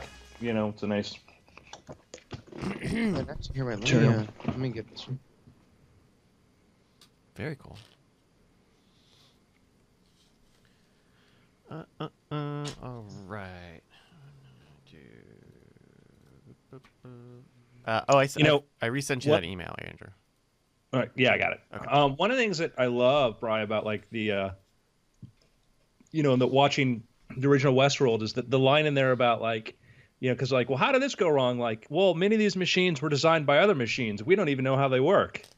For something that was 1973. Oh yeah, yeah. To exactly get the Kurzweil gestalt of the 20 teens exactly right. These just kind of showed up like a week ago. That I'm sure that we had discussed doing it, but Guts and Glory designed these little lapel pins. We have red and blue that have our little Contender Eagle logo on them, and they look so good that I just put them up for sale. Like, we don't really have a whole lot of them, but I think that it was interesting to see. Is that red or orange? What was that? Red or orange? Red. Yeah, I don't know if it looks great here, but they're good. They're like solid little things. But it was interesting today because we did a mailing Brian, list. hold it closer. Hold on. All right, thank you. I'll take the Ford. Hang on. Let me get. I was curious to see how well selling apparel would be for like a card mailing list, but it was good. But that wasn't a planned thing. They just like said, "Hey, we made pins." I'm sure it was planned, but we had one last little meeting right before they left where we talked about a lot, and I'm sure that was probably one of the things, and it got done because that's the kind of stuff that they like to do, Cool. So it's like. It was probably like not a long conversation when we talked about it, and then it was like, "Hey, these are done and they look amazing," because like they're just machines that can make beautiful things. Dude, awesome. They're machines that can make beautiful things. Or Westworld. Native advertising. Okay, you guys ready to do after things? So excited for Westworld. Yes. Yeah, I'm like rewatching it, just totally getting that into more and more. Once I let go of what I want it to be and embrace it. And I think, I know Jonathan Nolan's a very smart guy, so it's not like some other shows like so-and-so's doing a sci-fi series. Like, I don't think it's going to be smart. Like, I don't trust him. I'm again it. Yeah. All right, ready? Ready. Take it away. Yep. In 3, 2. Welcome to the After Things podcast. I'm Andrew Main, joined by Brian Brushwood. It's true. Justin Robert Young. Hey, friends, it's me. So let's start off with, on After Things, one of the things we like to do is people sometimes send us questions or send us some things that they've been thinking about and want us to weigh in with our thoughts on it. And again, we are not professional business advisors, and we'll just weigh in. Just think of us as just a couple of buddies you're going to run an idea by, and we'll give you our thoughts. Don't give it too much weight, really, because we could just lead you to bankruptcy and living out of your car and having to use your body to make money. And then maybe that's what you want to do. That's fine. But just understand, we're just a couple of guys. So this is from Kaiva, who writes, "Big fan of the show, you guys. My question is about choosing when to stop making money from a book or other writing you self-publish. We all like to think our works will take off in a literary lottery and hold on to all our rights, reserved copyrights, as if that will happen one day, launching our fortune. But ultimately, we just want the legacy of our work immortalizing us out there for everyone to read. With that in mind, I came across unglue.it and wonder what your thoughts are on it. Would you ever decide to do that? And will Andrew's author page project look similar to help authors when to switch off their revenue for publications that have reached a chosen earnings target and change license to a Creative Commons one? Thanks, Kaiva." So the question is so what Unglue is you can basically say, hey, I have a book or I have a series or whatever, and I'm just going to turn this over into a kind of the Creative Commons. Will kind of generalize that as a public domain, which Creative Commons has, sort of a little bit different than that, but essentially the same idea that, people can read it, have access to it, whatever. And so that's what the purpose of Unglue is. I think I'll start off by saying I think it's a very interesting idea. I think it can be a very useful idea. I think that part of the advantage of the Creative Commons Creative Commons, as you know, was sort of a right structure in which you can turn over rights to let other people remix and use it under different kinds of licenses. And it's a way to sort of free things up outside of the conventional, just I have a copyright, only I can do it, and allows you to sort of let these things continue on. You can either say, hey, I need attribution, I don't need, or whatever. I think it's a wonderful, wonderful, wonderful concept in a world in which we're creating so much content, and we'd hate to see certain things get tied up or you're not able to know what you can do with that. And I would say even the discussion about these things has sort of changed considerably over the last 10 years.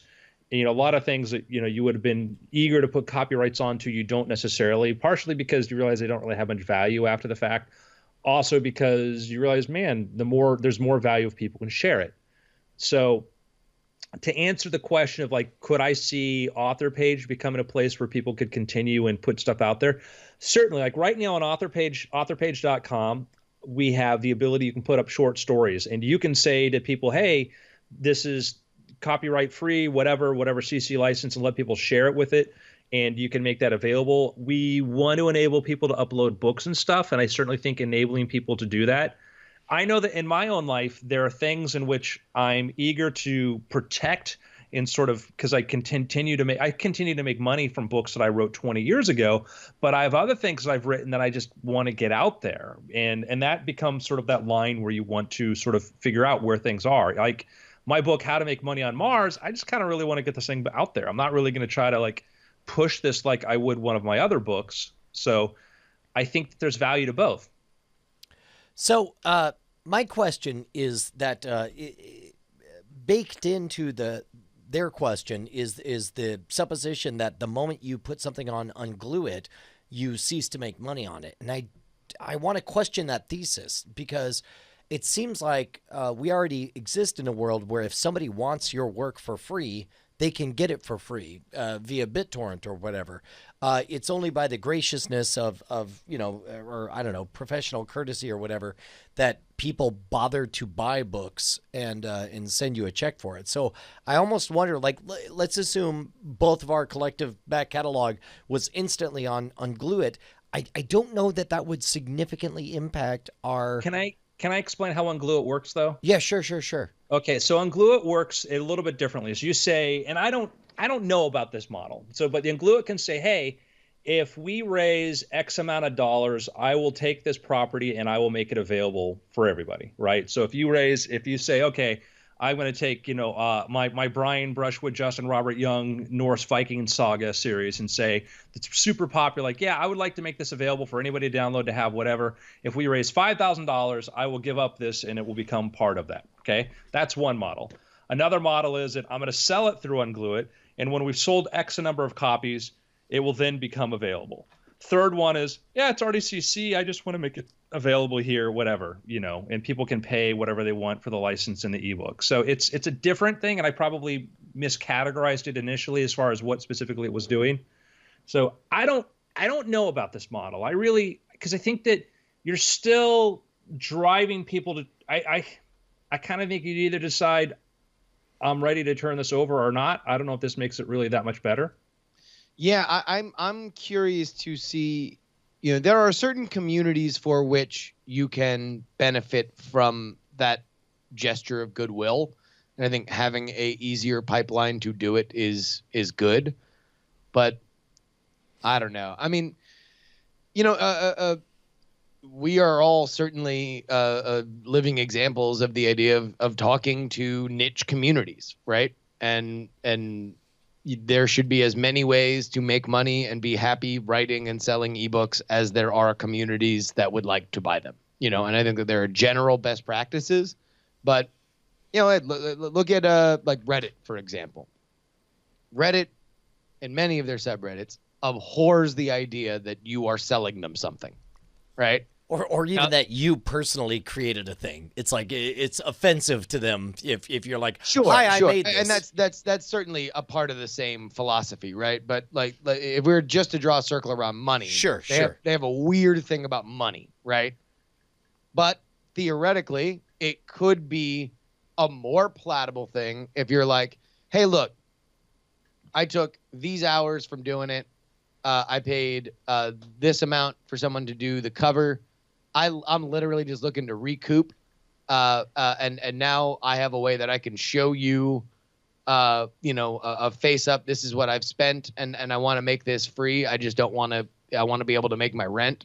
So this is how I'm doing it. That might be more interesting to a community that is weird about anybody shilling anything, and certainly anybody making money on anything. So, who knows? I mean, there's my own thoughts on it, and then there's sort of like what I think the perceptual problems are with it. And one, it's like you still have to drive people to it and make them aware of this thing. And it's sort of like if something reaches its end of marketing life, I don't think there's going to be any life for it here. I don't think there's really like, now if you guys let me do this. I think the amount of energy and effort you put into it to try to drive attention will never be rewarded by the amount of money or revenue that it generates. I kind of think that once you're done with Amazon and your own marketing efforts and everything else, and you think that the book has reached its end of life, its marketing life, and whatever, and make it CC, make it a Creative Commons available. Because I think then trying to find this other aftermarket by getting people to subsidize, turning it into that, doesn't make sense to me. Yeah, it's got an inherent problem where, insofar as if you are passionate about this thing, then you're probably on the team, you've already paid for it. So if you're that consumer, why would you want to buy it again under a different platform with the goal of making it free for other people? Because I don't mind knowing that every time I recommend Patrick Rothfuss's Name of the Wind, that Patrick Rothfuss is going to make money. In fact, I rather love that. And in fact, I part of the reason I recommend it is because I know that he's going to make more money for it. This does seem to kind of undercut that whole business model, right? Yeah, I don't know that we need and again, I'm happy to be proven wrong on this. Let me make it very, very clear. And I don't want to be like, I'm just my own understanding of it, and I may be mistaken, is that I can, under Kickstarter right now, I can put out a Kickstarter project and say, hey, if we do X number of these, then we'll make it available, whatever. I think trying to create a separate sort of system to do this, because I still have to do everything I have to do with the Kickstarter. I have to drive people into it. I have to get people, pledge people to it, etc. And that's challenging. And people are trying to find a lot of different ways in which to do crowdfunding and publishing. And it all comes down to, it still comes down, you're going to have a successful crowdfunding publishing campaign, probably for the same reason you'll have a successful traditional publishing campaign. If you can drive people to your book, you can drive people to your book. Right. Yeah. So I guess our answer is sure, in theory, but in practice, I guess we're not seeing a lot of opportunity here. Let me put this out there then. What do we label this? Is this Creative Commons? Do we release this as Creative Commons? Weird Things? I don't think we do. I think technically we've never we've never made that decision, which means that by default it's under traditional copyright. Yeah. And we will strictly enforce those copyrights. Exactly. But at some later date, if we ever cared, and not really. Like us, please. We'll do whatever you want. Let's say that we had a level on Patreon that was like, hey, if we don't hit this, we're just not going to do the show. Right? Yeah. We are taking money on a weekly basis to put out something that is free of charge for other people. And if we had made the decision to release it Creative Commons, then it would be, free to be remixed or retransmitted for other people, right? Based on the limits we want to put on that. So, I guess on some level, we're kind of doing something similar here. The only difference is that we're not emphasizing the and it's free for everybody, right? Yeah, one of the things, again, I'm a big fan overall of the concept of Creative Commons. And I would say that, but a lot of times, though, from the copyleft thing, I think that some of the copyleft sort of ignores that some of the people that benefit the biggest in some of those scenarios they have, if you get rid of certain kinds of copyright, isn't the individual consumers, as sometimes it's the bigger companies. Barnes & Noble makes, Barnes & Noble puts out these big fancy editions of classic works and things like that.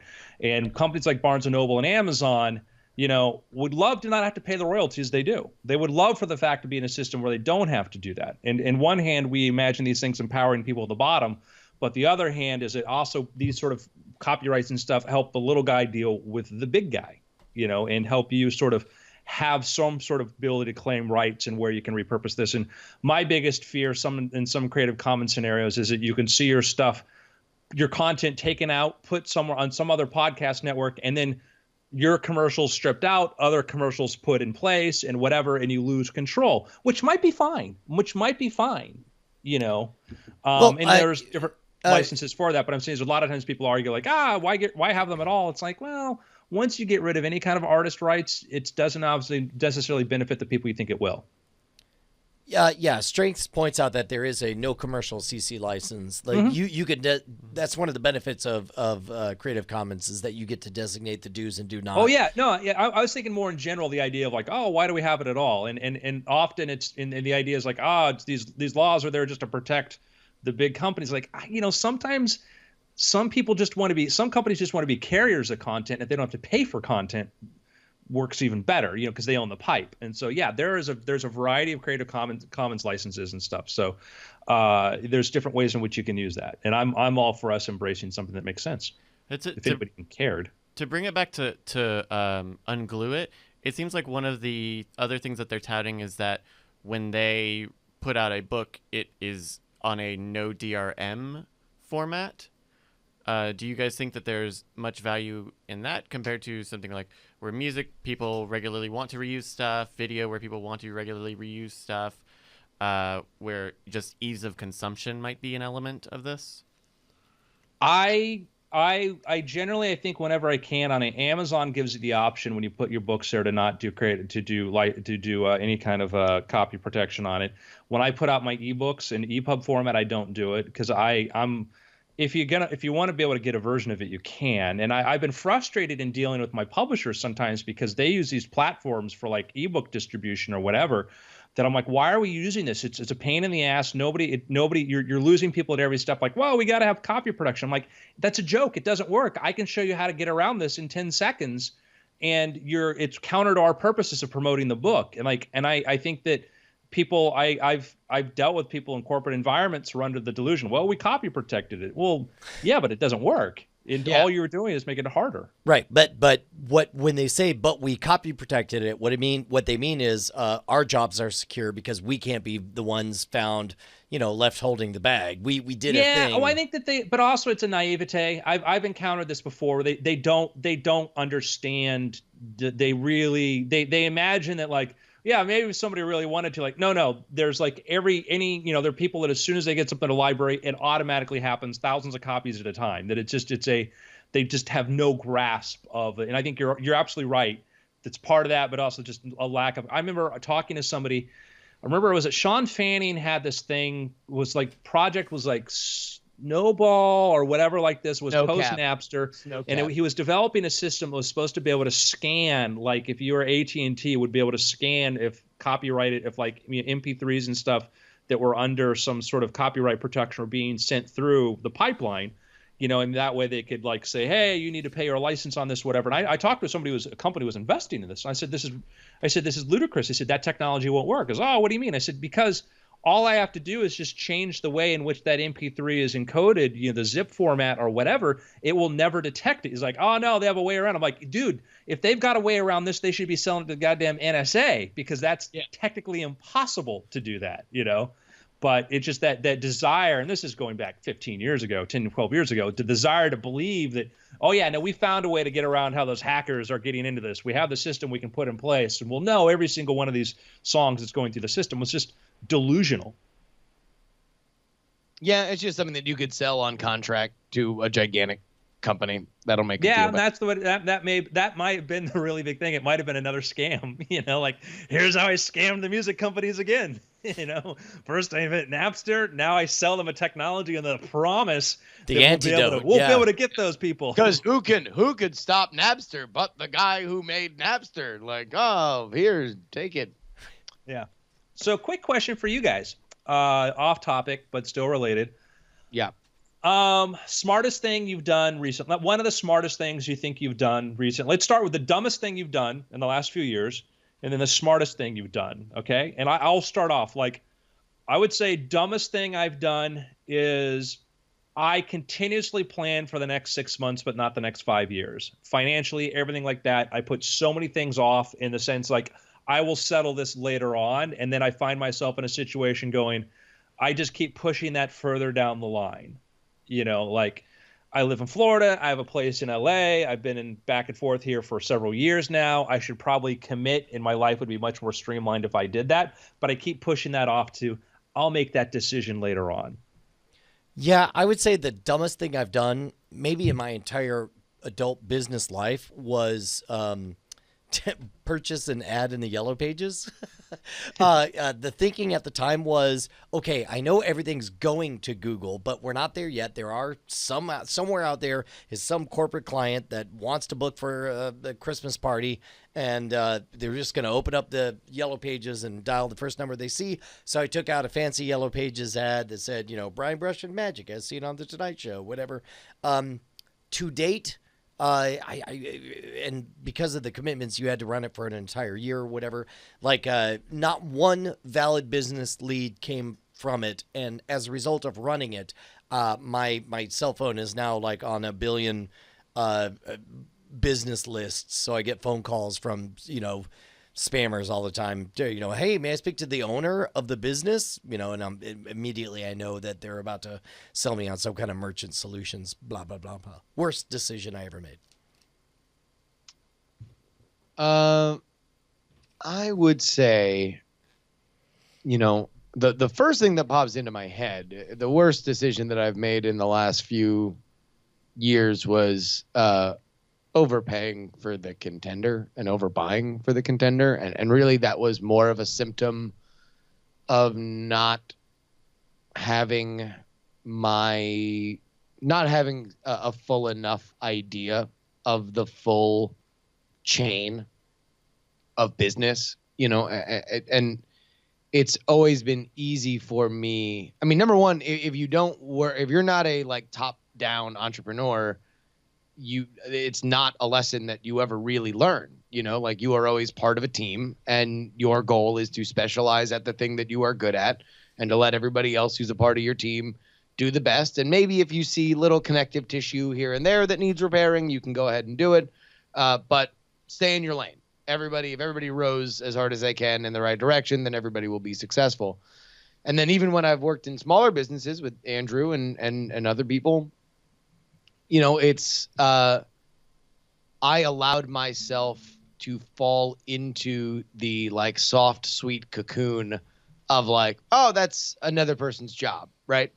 And no, it'd be rude for me to bug in and kind of look over things again, or maybe take up more of their responsibility, and not realizing that ultimately, especially in a small company, if you are not double checking everything, and it doesn't mean you have to be a dick about it, but like if you're not asking why at every possible option, or not thinking, especially when it comes to the big decisions, like, can we be smarter about this? Is there somebody else that I can call about this? Is there another thing that you can do? Like, then that's where you get into the regret phase. And ultimately with the Contender, we hilariously overbought and we spent too much money. And that's a reason why, thankfully, the debate expansion things have pretty much, we're going to see how everything shakes out, but we'll hopefully be in the black for the first time on this project since it started, which should not have been the case for something that raised $140,000. I will defend your decision, although I mean at the time, like, I was surprised that you decided to go bigger and go to that, because I'm always err on the side of caution. I'm like, do as small of a run as you can, pay for that, then figure things out. But I don't think it was a dumb decision. I think that in retrospect, I would say Brian buying a phone book ad, dumb. Brian knows this. Brian was hopeful, but he knew the evidence was like, this is not where the world is going. And I was a dumb, but it was just like, it was just a risky thing, right? Sure. Yeah. And I would say that, like, for me, like, I have, like, in some ways I'm extremely cautious, worked very well, but some kinds of planning I am not good, and dumb in the sense that, like, I rent an apartment in LA. I have a house in Florida. I should probably only have one because, I should probably figure out one because it's not like, oh, yeah, my vacation place in Florida. No, I watch it on drop cam and I worry about when hurricanes go through, And I think about those things where I will keep things going on much longer than I should because I don't want to it's the same reason why I can't manage a large business at this point because I don't want to I don't want to worry about the details. I want to focus on the future. And I think that I'm gonna use an example here and I'm gonna evoke the name of Elon Musk. One of the things that's fascinating about him to me is that when the production lines for Tesla were starting to slip, he literally made his bed in the factory at the Tesla factory so he could focus on everything. And you'd watch him when they do interviews. Like I just watched, he did some interview with like Khan Academy or something like that. And like, oh, what, so what was your problem? He says, oh, today, literally the problem is that we had to stop the entire production line because we were missing one $3 USB cable that did not make its way from China. So we had everybody going to every single Fry's to find these things. And what you talked about, Justin, there is the idea of when you just worry about one part of the problem is that many CEOs would be like, they think that they're leaders when they're like, all right, you guys go solve it. And because I said solve it, I'm being a leader, where he's actually on the ground going like, where do we get these things? Because nobody has as much invested. Nobody cares as much as he does. And ideally, he shouldn't have to solve those problems. But if he decides, hey, I'm a leader, I did my part. If the team drops the ball, it's their fault, not mine. That's not big picture. Well, yeah. And let me clarify. When I say, what happened with the contender was dumb, I don't mean that in a way that like it was necessarily avoidable. Like it's in hindsight avoidable, and I think we made those decisions for all the right reasons. However, it to me was kind of a burning your hand on the stove moment.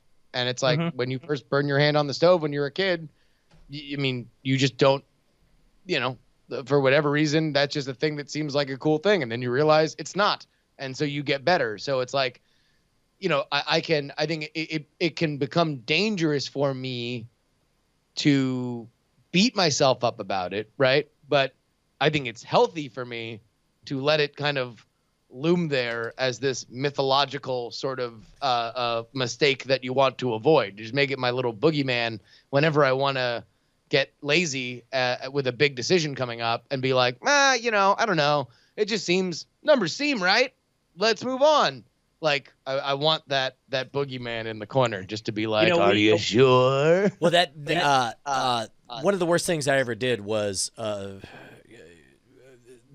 was a contract for a show that under time it just said TBD, and I never got around to following up or double checking on it. And I remember waking up at the crack of 10:30 in the morning and getting a phone call from the booker from conveying the message from the college that, hey, the show's in 90 minutes. Are you going to be there? And then I realized it was a noontime show and not an evening show. And it was one of the most panicked moments I ever had. And, we raced down there and it was too late for us to do the show. And so instead we rescheduled.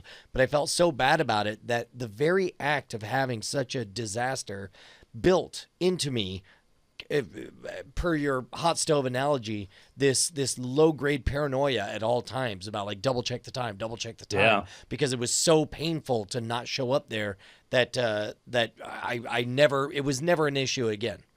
I will show up sometimes on phone conference calls like a week early because I was so afraid of missing it that I like, oh my God, I go like, oh wait, no, that's not till next week. In California, there was a LA Times article about how the pension fund, the state pension fund, 10 years ago when, or 10, 12 years ago, like the economy, 15 years ago when the economy was going through like its boom period, they made these obligations, these promises to pay into the pension fund based upon the most rosy expectations you could have. And they only spent about 20 minutes listening to somebody explain, well, here's the downside if the economy does not continue this miraculous continuous upsweep to it. And now the California state is on the line for like $500 billion or more and probably going because the people who made this decision maybe there's that downside. They didn't want it. They spent less time listening to the downside and they go after they talk to them now and they're all like, yeah, we regret that. Yeah. And it's like, and that's the thing that's scary is that these people have had in because they didn't want to spend an extra hour to listen to, what was going on. Listen to like somebody say, no, here's the downside of this, because they didn't address that. They didn't acknowledge that $500 billion or more, $500 billion or more is just gone, effectively gone, because of like prompt obligations they've made or whatever. And that's scary. And that has to deal with, it's why I'm afraid of any bureaucracy, whether it be large corporations or governments or whatever, is because sometimes people, there's the relationship between their decisions and the outcome is so disconnected. For those people, there's no punishment. They get an article that criticizes them, and that's it. That's it. That's all that happens. We scream, to cut off the heads of people on Wall Street who do dumb things. But when people do this in this scale in another venue, we're like, nobody even knows their names. And I think bring that down to sort of the small business point of view is like, I look at my own business and stuff and how things, I'm like, I'll pay this much for labels. I'll just wait till next week to do it. And then like, maybe I'll have to pay $300 or $400 more in shipping to have this delivered. And then it's like, because I'm lazy and I don't want to make the decision now, I don't want to get the evidence now, it costs me later on. I'll tell you what, man, this is why it matters so much who you get on your team. And I'm very, very thrilled and proud to say that right now I feel like we've hit the lottery between Bryce and Brant and John. We're able to, we have different core competencies. We're all able to support each other. I know that John, as much as Justa gives him a hard time for being Dutch as hell, a side effect of that is that I know. Whoa! How do I get singled out? Don't act like you're not making the jokes. Well, no, he's very mindful of prices, right? He's very detail oriented. I never put the connection with Dutch. Don't act like I'm the only one making John's Dutch joke, that John's cheap. but it works and it matters because it allows us to do things. And I know that and of course, I do my due diligence and I ask, to kind of see the numbers, but I always feel dumb afterwards because it's clear that he's thought about everything that I could think of ahead of time, right? But it's like when you have people who their strengths, then it makes a big difference. So we'll put that into. Would you say that was one of your smartest decisions? Oh, was easily. That team? Yeah. No. I would say that by and large, the folks that we have brought into the team, and by the way, that goes to present company included as far as co-hosts and so on. I would say the smartest thing I've ever done is surround myself with talented people who are experts in their fields. Justin? And thank you, Brian. Smartest thing in business that I ever, or just in general. Yeah, well, I mean, but this is I think kind of related to it. Like, I first learned this with the Go game, and I've learned it a lot more. We just had this big thing with the Contender, right? So I tried to go through the thought exercise of it's not what you say, it's what they hear. Right. And in business, that's very often it's not what your problems are. It's what their expectations are, your customers. And like this has just been a general fascination for me is just communication. Right. Like where does communication break down? Where do when two people start arguing and they both believe that they are absolutely in the right and the other person is completely unreasonable and they're both good people, where does that static happen? And so with the Go game, there was this big rush when I was there to develop new games, right? But the new games that always wound up getting developed were different ways that you could use the Legos that we knew we had on the back end to create new complexities there, right? But for people who by and large were buying the product, they didn't know that we had all those Legos. They only know what we show them. They only know what is going on when they play the game itself. So it's like we wound up overcomplicating a lot of stuff. Things would break. Things were harder to run when you weren't the person doing it. And ultimately, I don't think it really made that much better of a product. For the Contender, we overbought, right? So we've got every time that there were two sources of despair with the Contender team. When we looked at the bank account and when we looked at the gigantic pile of boxes, right? So everything wanted, all the solutions that we initially wanted to come up with were about those two things. Let's make more money while we sell more boxes. And that's noble. That's great. And that ultimately shows that we can move, that's the greater success that we want. However, we need to solve one quickly because we still owe money to our manufacturer. And that's the money thing. And ultimately what we had to realize, and we did, thankfully, with, in time for the debates, was that we needed to talk to our customers. And we had thankfully people like the game, but they want more cards. They've played the game 5 or 6 times. It's, loses a little luster when everybody's read the things. They just want more. And so we had to shift a little bit and say, hey, look, let's sell to our base. Let's sell to the people that have already bought the game because they will give us more money for more content. Now, that is counterintuitive to the problem that we know of having a gigantic pile of games in a warehouse, right? But ultimately, it moved a little bit, a few more games, a few more base decks, and it just gets people out there playing the games with their friends, and ultimately that kind of moves things forward. But it was counterintuitive to what we thought was solving our main problem, and that's probably the biggest thing that I've had to like stop myself to rethink an idea, to be like, how does this talk to, like, again, it doesn't matter what I'm saying. It matters what they expect and what they're hearing and how we react to it. And and that's life and business.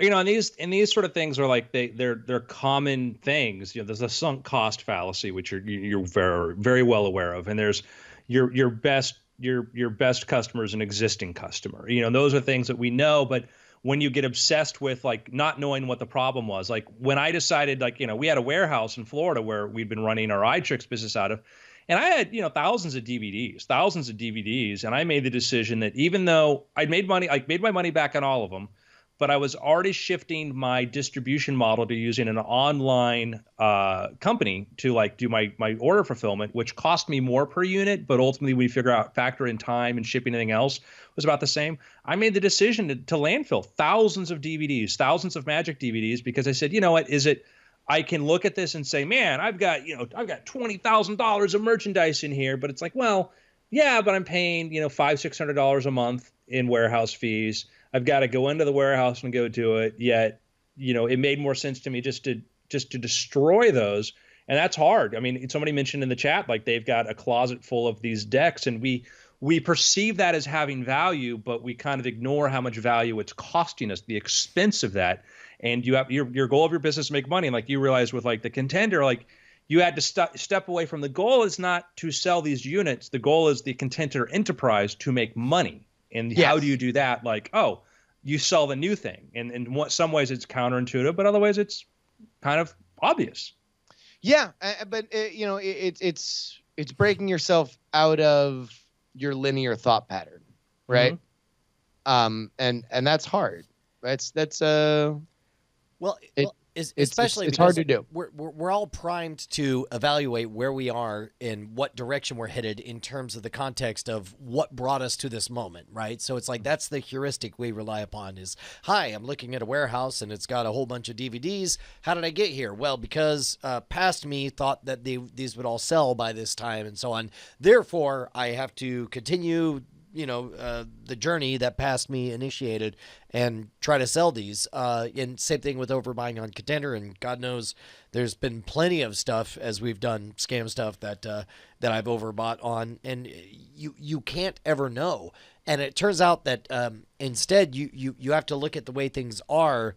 Not that you need to, be panicked and overreact one way or the other, but it certainly makes a difference when you realize that past you was buying the option of what if this runs off, not necessarily predicting this is definitely inevitable and this is what has to happen. And instead, current you is now in the position to decide to take advantage of the option that you bought or not. And oftentimes it makes sense to not take advantage of it.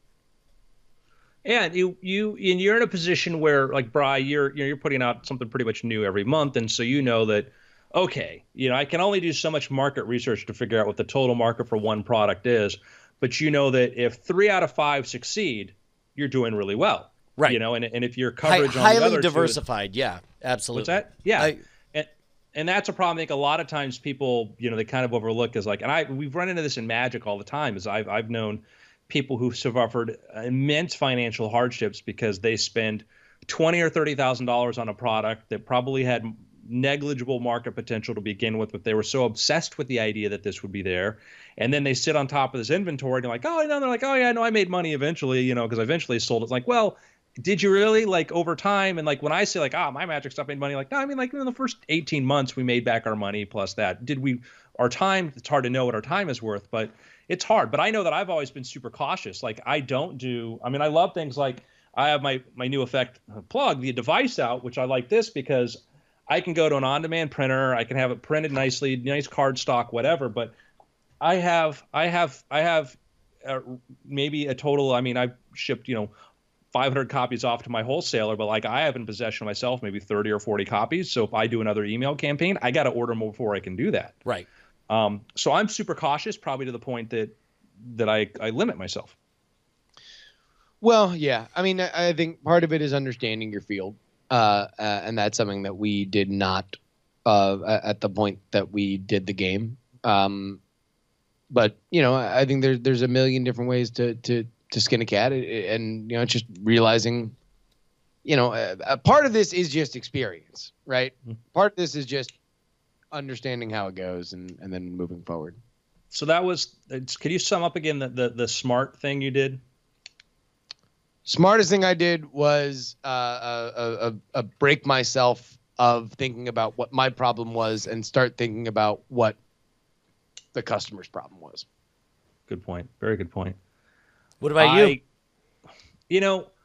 I still feel like I'm learning lessons and hard lessons, and I have to look back and go, when did things work? Not because of design, but because of things that happened. And the best things that I think that have happened in my life have come from when other people have helped me because I helped them when there was nothing in it for me. From publishing to TV to other things, the things that have happened there have been people who've said, hey, I'm going to go out and help him make this thing happen because he was there when I needed him. He was there when we needed his help, and I didn't ask for anything for that. So I would say that, and and knowing that now, I have a project, an ongoing, a kind of a longer term next year sort of project. I'm in my networking phase right now, going out, helping other people and doing things for them. So when I'm ready to take this to its next step, the first time people see me or hear from me isn't when I'm asking them for something. Yeah, dude. That is such an important point. Like you have to build value before you can cash it out to ask people to, whether it's take action, participate in a survey, buy your gizmo, vote for your whatever. It's like you got to build that value up. It's frustrating because like I've had examples of that, of like people who've like, I'd reached out to before, not for anything, but like somebody said, oh, we should connect or whatever. And they're like, yeah. And then a year later, I get an ask. And they never followed through. They never followed through on something. And then a year later, they're asking me for a favor or whatever. I've had that happen repeatedly where it's like, hey, remember when we were going to get together and talk to see if we like each other and help each other out, and you decided that I wasn't worth your time? Now you're coming to me and you're asking me for something. I have other people who I'd rather give my time to, and I think that's one of the challenges, I think, for a lot of people, is just that, when I go to startup stuff and other things, is there are a lot of people asking for things, not a lot of people trying to give things, and give things means let me know what I can do to help. Like, hey, and I've tried to do that, like, with some of those things I talk to people like, oh, that's a great idea. Let me go introduce you to so-and-so from somebody I could not conceivably ever need anything from, but I want to be in the habit of introducing people, helping people out, and saying, because I know the more I get experienced in connecting other people and understanding the needs of other people, I'll be better at handling my own. But also, it just feels good. Oh yeah, I mean, there's nothing better than sharing success and being an uncredited part of somebody else's. If you can make that something that makes you happy, like you can wire yourself that, or you are wired like that, man, world's so much easier. Yeah, absolutely. I think that that's a very good key point there, Justin, is the idea of wiring yourself to like enjoy the success of others. And you know, coming from the magic background where people are often just so jealous of anybody that So succeeds. short-sighted. And by the way, and I've said this before, I have you two to thank for breaking me of that small-minded mentality, that idea that somehow because David Blaine was super popular, that in any way would rob me of opportunity, and instead, you know, realize the opposite is that the more popular David Blaine is, the more people are interested in magic, and the more people want to hire awesome magicians at their holiday parties, or you know, buy books of magic or watch magic-related video series and so on. Yeah, and I want to live in a universe where hard work and talent succeed. And some people succeed not because of talent, because of hard work. Some people succeed because of talent, not hard work. You know, I like to live in, I like to think that's the world we live in. And I often, I'll have people like, what do you think of so-and-so, this person, man, magic, and expecting I'm going to trash on them. And I'm like, no, I'll tell you what's great about them. I'll tell you what's really smart. They did this, they did that. Like I respect that, you know. They earned it, you know, they worked hard for it. And there's this mentality, a lot of people like to think that it's just happenstance. Somebody hit the lottery and that's it, where I, maybe naively, but I really believe that hard work really underlies a lot of success. And sometimes the less talented person, the more hard work they needed. Some people get flash in the pan opportunities, but it's not sustainable. And I'm I'm in awe of all sorts of successful people, and I'm always constantly trying to learn from that. And Dude, it is one of those things where it's like, when success comes, hope it comes slowly, hope it comes over time, hope it comes as the result of measurable hard work that you did, so that you can adjust to it. Because when people get too much too fast, that's when they go insane, and that's where the tragic tales come from. Yeah, and you exactly knowing why things worked is critical. And you hear these sort of, you can tell the difference. I can tell the difference between somebody who's a good businessman and not, based on how sort of how they, all of them will attribute luck as to some factor, but some of them, I think the better ones have this, you know, you've really got to keep, when everybody else thinks it sucks, when everybody else has left it, you've got to be the one making it work. You've got to be the one that fights for it. And I'm fascinated by people who are serial entrepreneurs, people who like, not serial start companies, but serially start successful companies. And that's a very, very short list. But those people I think we can learn the most from, because they probably figured something out. And people are like, well, once you have money, like, no, people are much better at blowing, you know, even people who are bad business people who can get investors money are generally good at just blowing through money, not building sustainable things. But a guy like Warren Buffett, you know, who continuously has built, amassed a huge fortune, seems to be knowing what he's doing, you know. And I would argue that, you know, there are just a small number of examples of those people to learn from, but they're worth studying because they figured something out. Yep. Gentlemen, any picks, any recommendations? I got a goofy pick. This week, Serious Sam came out on VR. For those of you guys who have the Vive, Serious Sam is back in VR. That's my pick too. I want to have a conversation about this because I made a realization about myself. Oh, go ahead. I don't know if I need this to be that serious. Like, I was literally like, the second wave that you get in this game. Wait, hold up. For those of us who are ignorant, can you explain to me what the hell we're talking about? Serious Sam is a first-person shooter from the early 2000s, late 1990s. It sort of picked up the mantle that Duke Nukem 3D originally created, with over-the-top, outrageous action, unrepentant, just, you know, insane blood and guts everywhere. This one, Serious Sam VR, they released a sort of an early release test version of it for $30. It's only the first 2 levels. However, it was the most fun I've had in VR, maybe in the last two months. It was amazing. I liked it quite a bit.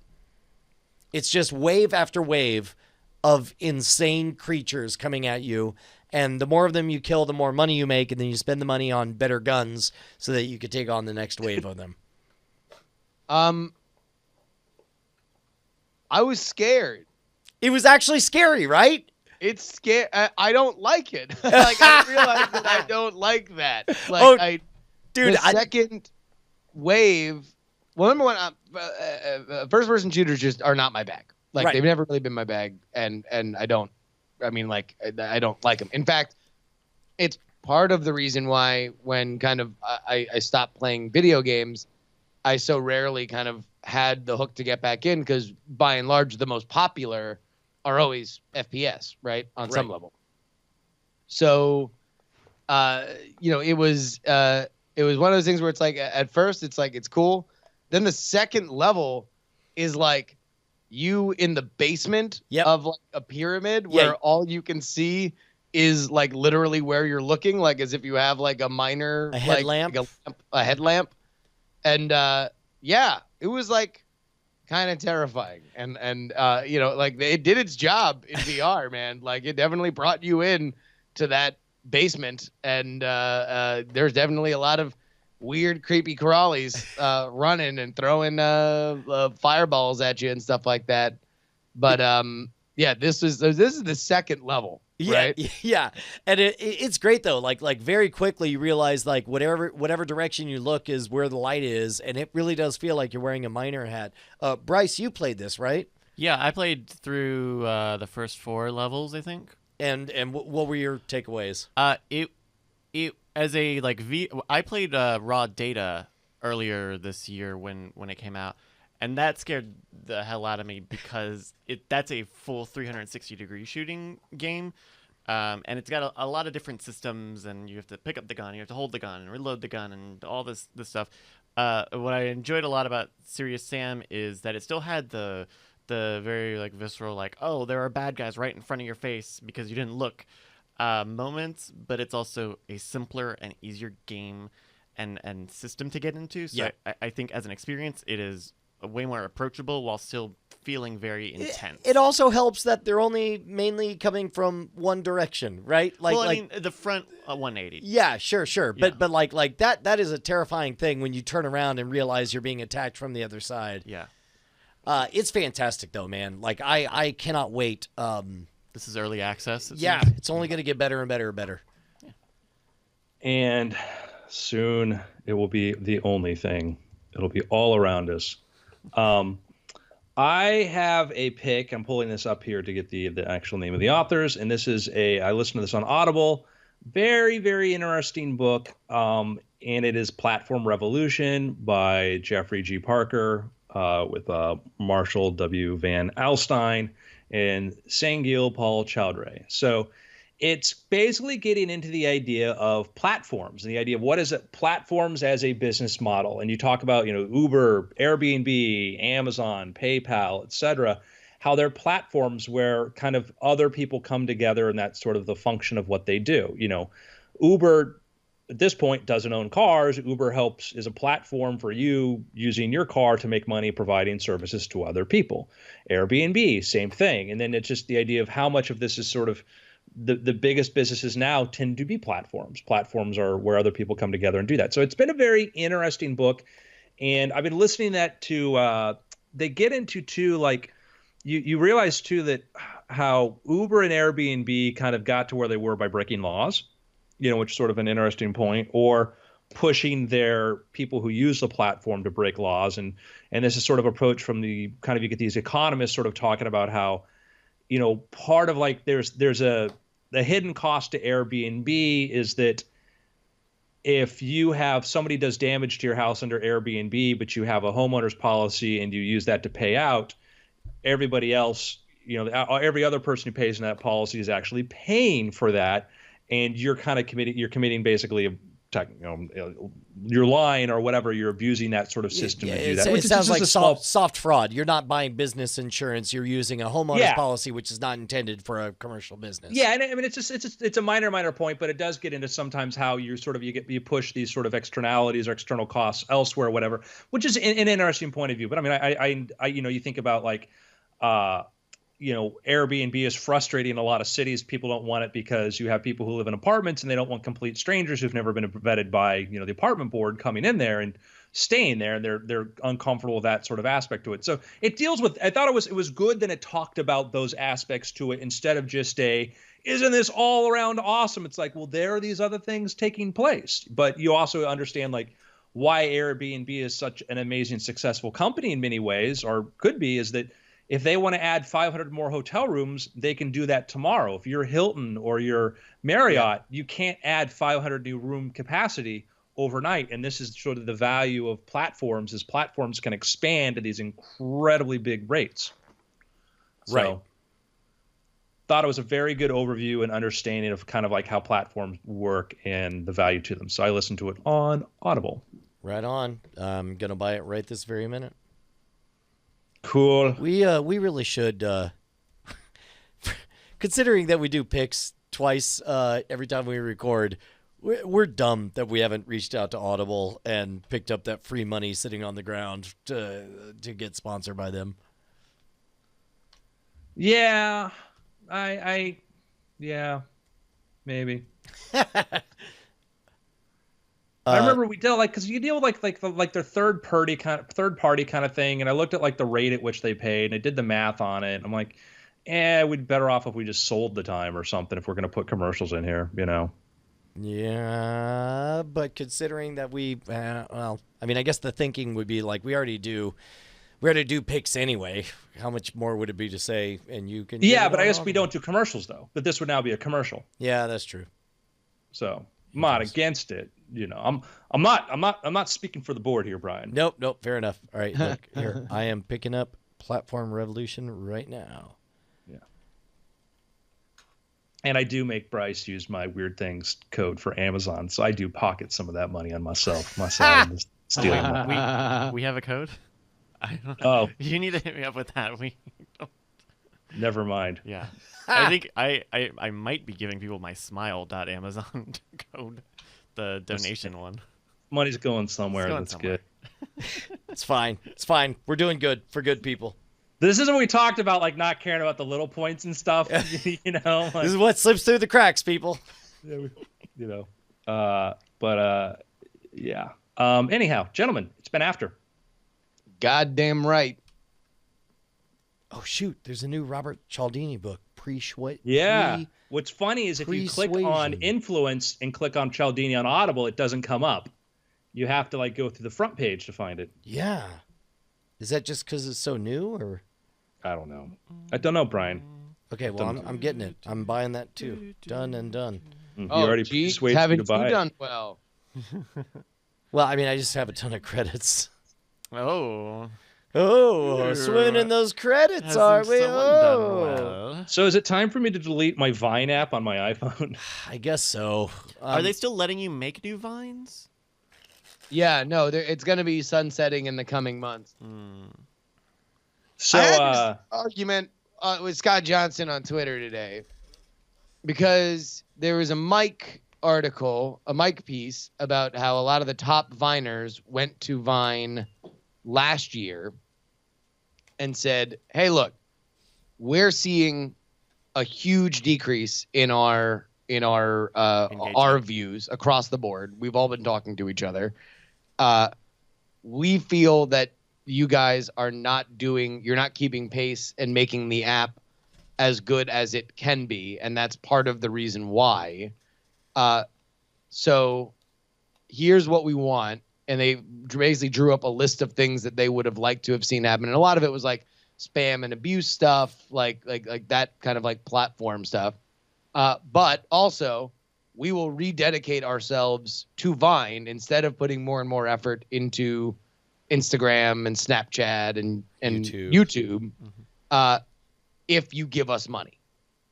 It was like one. And it was like a a million something a person to like commit to doing X amount of stuff, right? Man, I was on board with all of that until that last sentence. That just seemed Now, like an astonishingly bad idea. These are people who accounted for a very huge, maybe the majority of a very large amount of views and engagement on. Sure. And so they left. That was a year ago. They made good on their Vine said no. They made good on their end that they're like, all right, we're just going to put less time into Vine. And so they all wound up migrating from Vine to, YouTube and everything else and Snapchat. And now Vine's dead. Right. And so Scott's thing was the same reaction that you had. And I don't think it's unreasonable. Like, yeah, you really overplayed your hand with this money thing. But in a world where Facebook's paying people for live, YouTube does a lot of soft like payment in terms of allowing people to use, especially in LA, to use the YouTube Center, equipment rentals, that kind of stuff. The idea of giving money to your people is not crazy. And I guess for me, did they overplay their hand? Yeah, I would say probably, right? They didn't get it, Mm-hmm. So you can certainly make that argument. But like, is it up to them to know Twitter's bottom line and how much they want to save the platform? Like, they made an ask, they didn't get it, they left, Vine's dead. Like,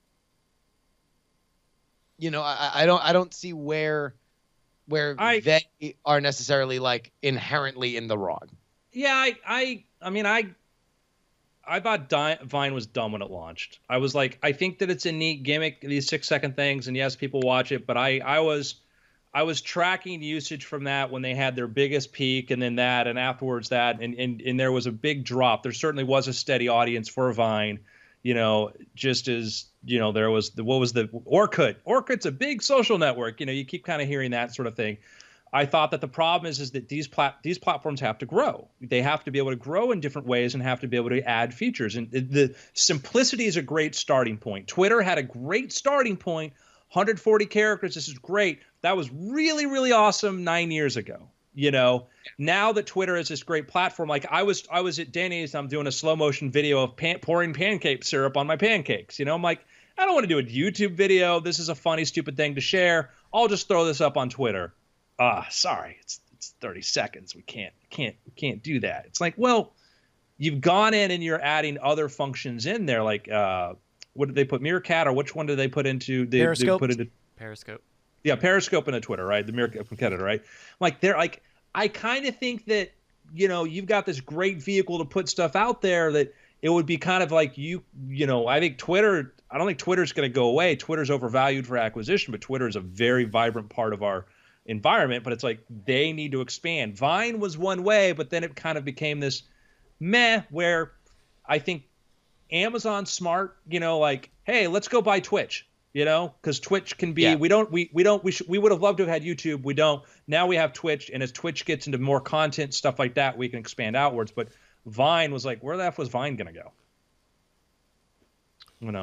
Well, Yeah. well, right. Well, I mean, Vine did get bought by Twitter, and it was Twitter that shut them down, though. Twitter. That's made no, Vine. but where did Vine? Yes, exactly, brought. Where did they go? Yeah, no, Was Vine? I thought Vine was independent, but then got bought. Vine got bought before launch. Like, Got it was it. like Yeah. a pre-launch thing that Yeah. they bought him, and so it was. And we didn't know Vine until Twitter announced it. Yeah, my point. The Vine was, what was it? It's as a was it? It's 6 seconds videos forever. It's like, no, you need to have growth as far as the how do you grow out from there? Right. And I think that was one of the problems it had.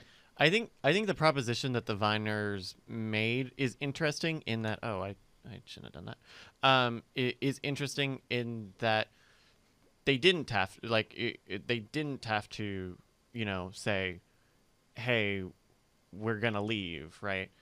I don't know. I don't know that it's necessarily big of anybody to have done that, or they definitely probably made an ask that Twitter couldn't make, but I think it's an interesting wrinkle that the makers, some of the makers of Vine's decline, were able to say, hey, you can fix this, or like we can turn the tide a little bit. I guess the weirdest thing to me to the reaction, and I think that a lot of it is that, like, listen, Vine kids who do 6-second videos that traffic in very reductive racial, comedy are very bad martyrs, right? Like it's easy to just dismiss them as like, yeah, whatever. These kids are doing dumb videos of them farting on their hands and making their friends smell it and yada yada yada. Like it's stupid and it's not my cup of tea. Which I agree with maybe 90% of that in terms of a review state of the content that they put out. But that being said, they're still creators. And like I don't hate on them saying like, hey, look, you want us to double down and put more effort into this, like as it seems to be in need of more eyeballs, then yeah, pay us for the privilege to do it and we'll be happy to. Like, Yeah, I think making that ask, there's no reason why I think that they are bad for making that ask. I agree. I don't have a problem with that. I think that the economics of it could be debated because clearly if Vine was making money, Vine would not be shutting down. But Vine was, and that's hard. Like YouTube, we still don't know if YouTube makes money. We still don't know if YouTube, when you really separate what it actually costs, when you figure out like, because they're able to use a tremendous amount of Google resources and stuff. And I mean, YouTube's an amazing paradigm shifting platform. And then you have Twitter, and Twitter's struggling. And these things are great, but the fact that they're having trouble making money, you know, it's, a volume. Well, then what? So going to be curious. Twitch was a neat buy for Amazon because, man, like Amazon's web services, holy cow. Like I use that all the time. Like, like I'm using that and shifting just everything into like their services for being able to store stuff, things like that. So Amazon's in a position like Google where it's like, well, we can get rid of some of the biggest bandwidth costs and some of the other stuff. So.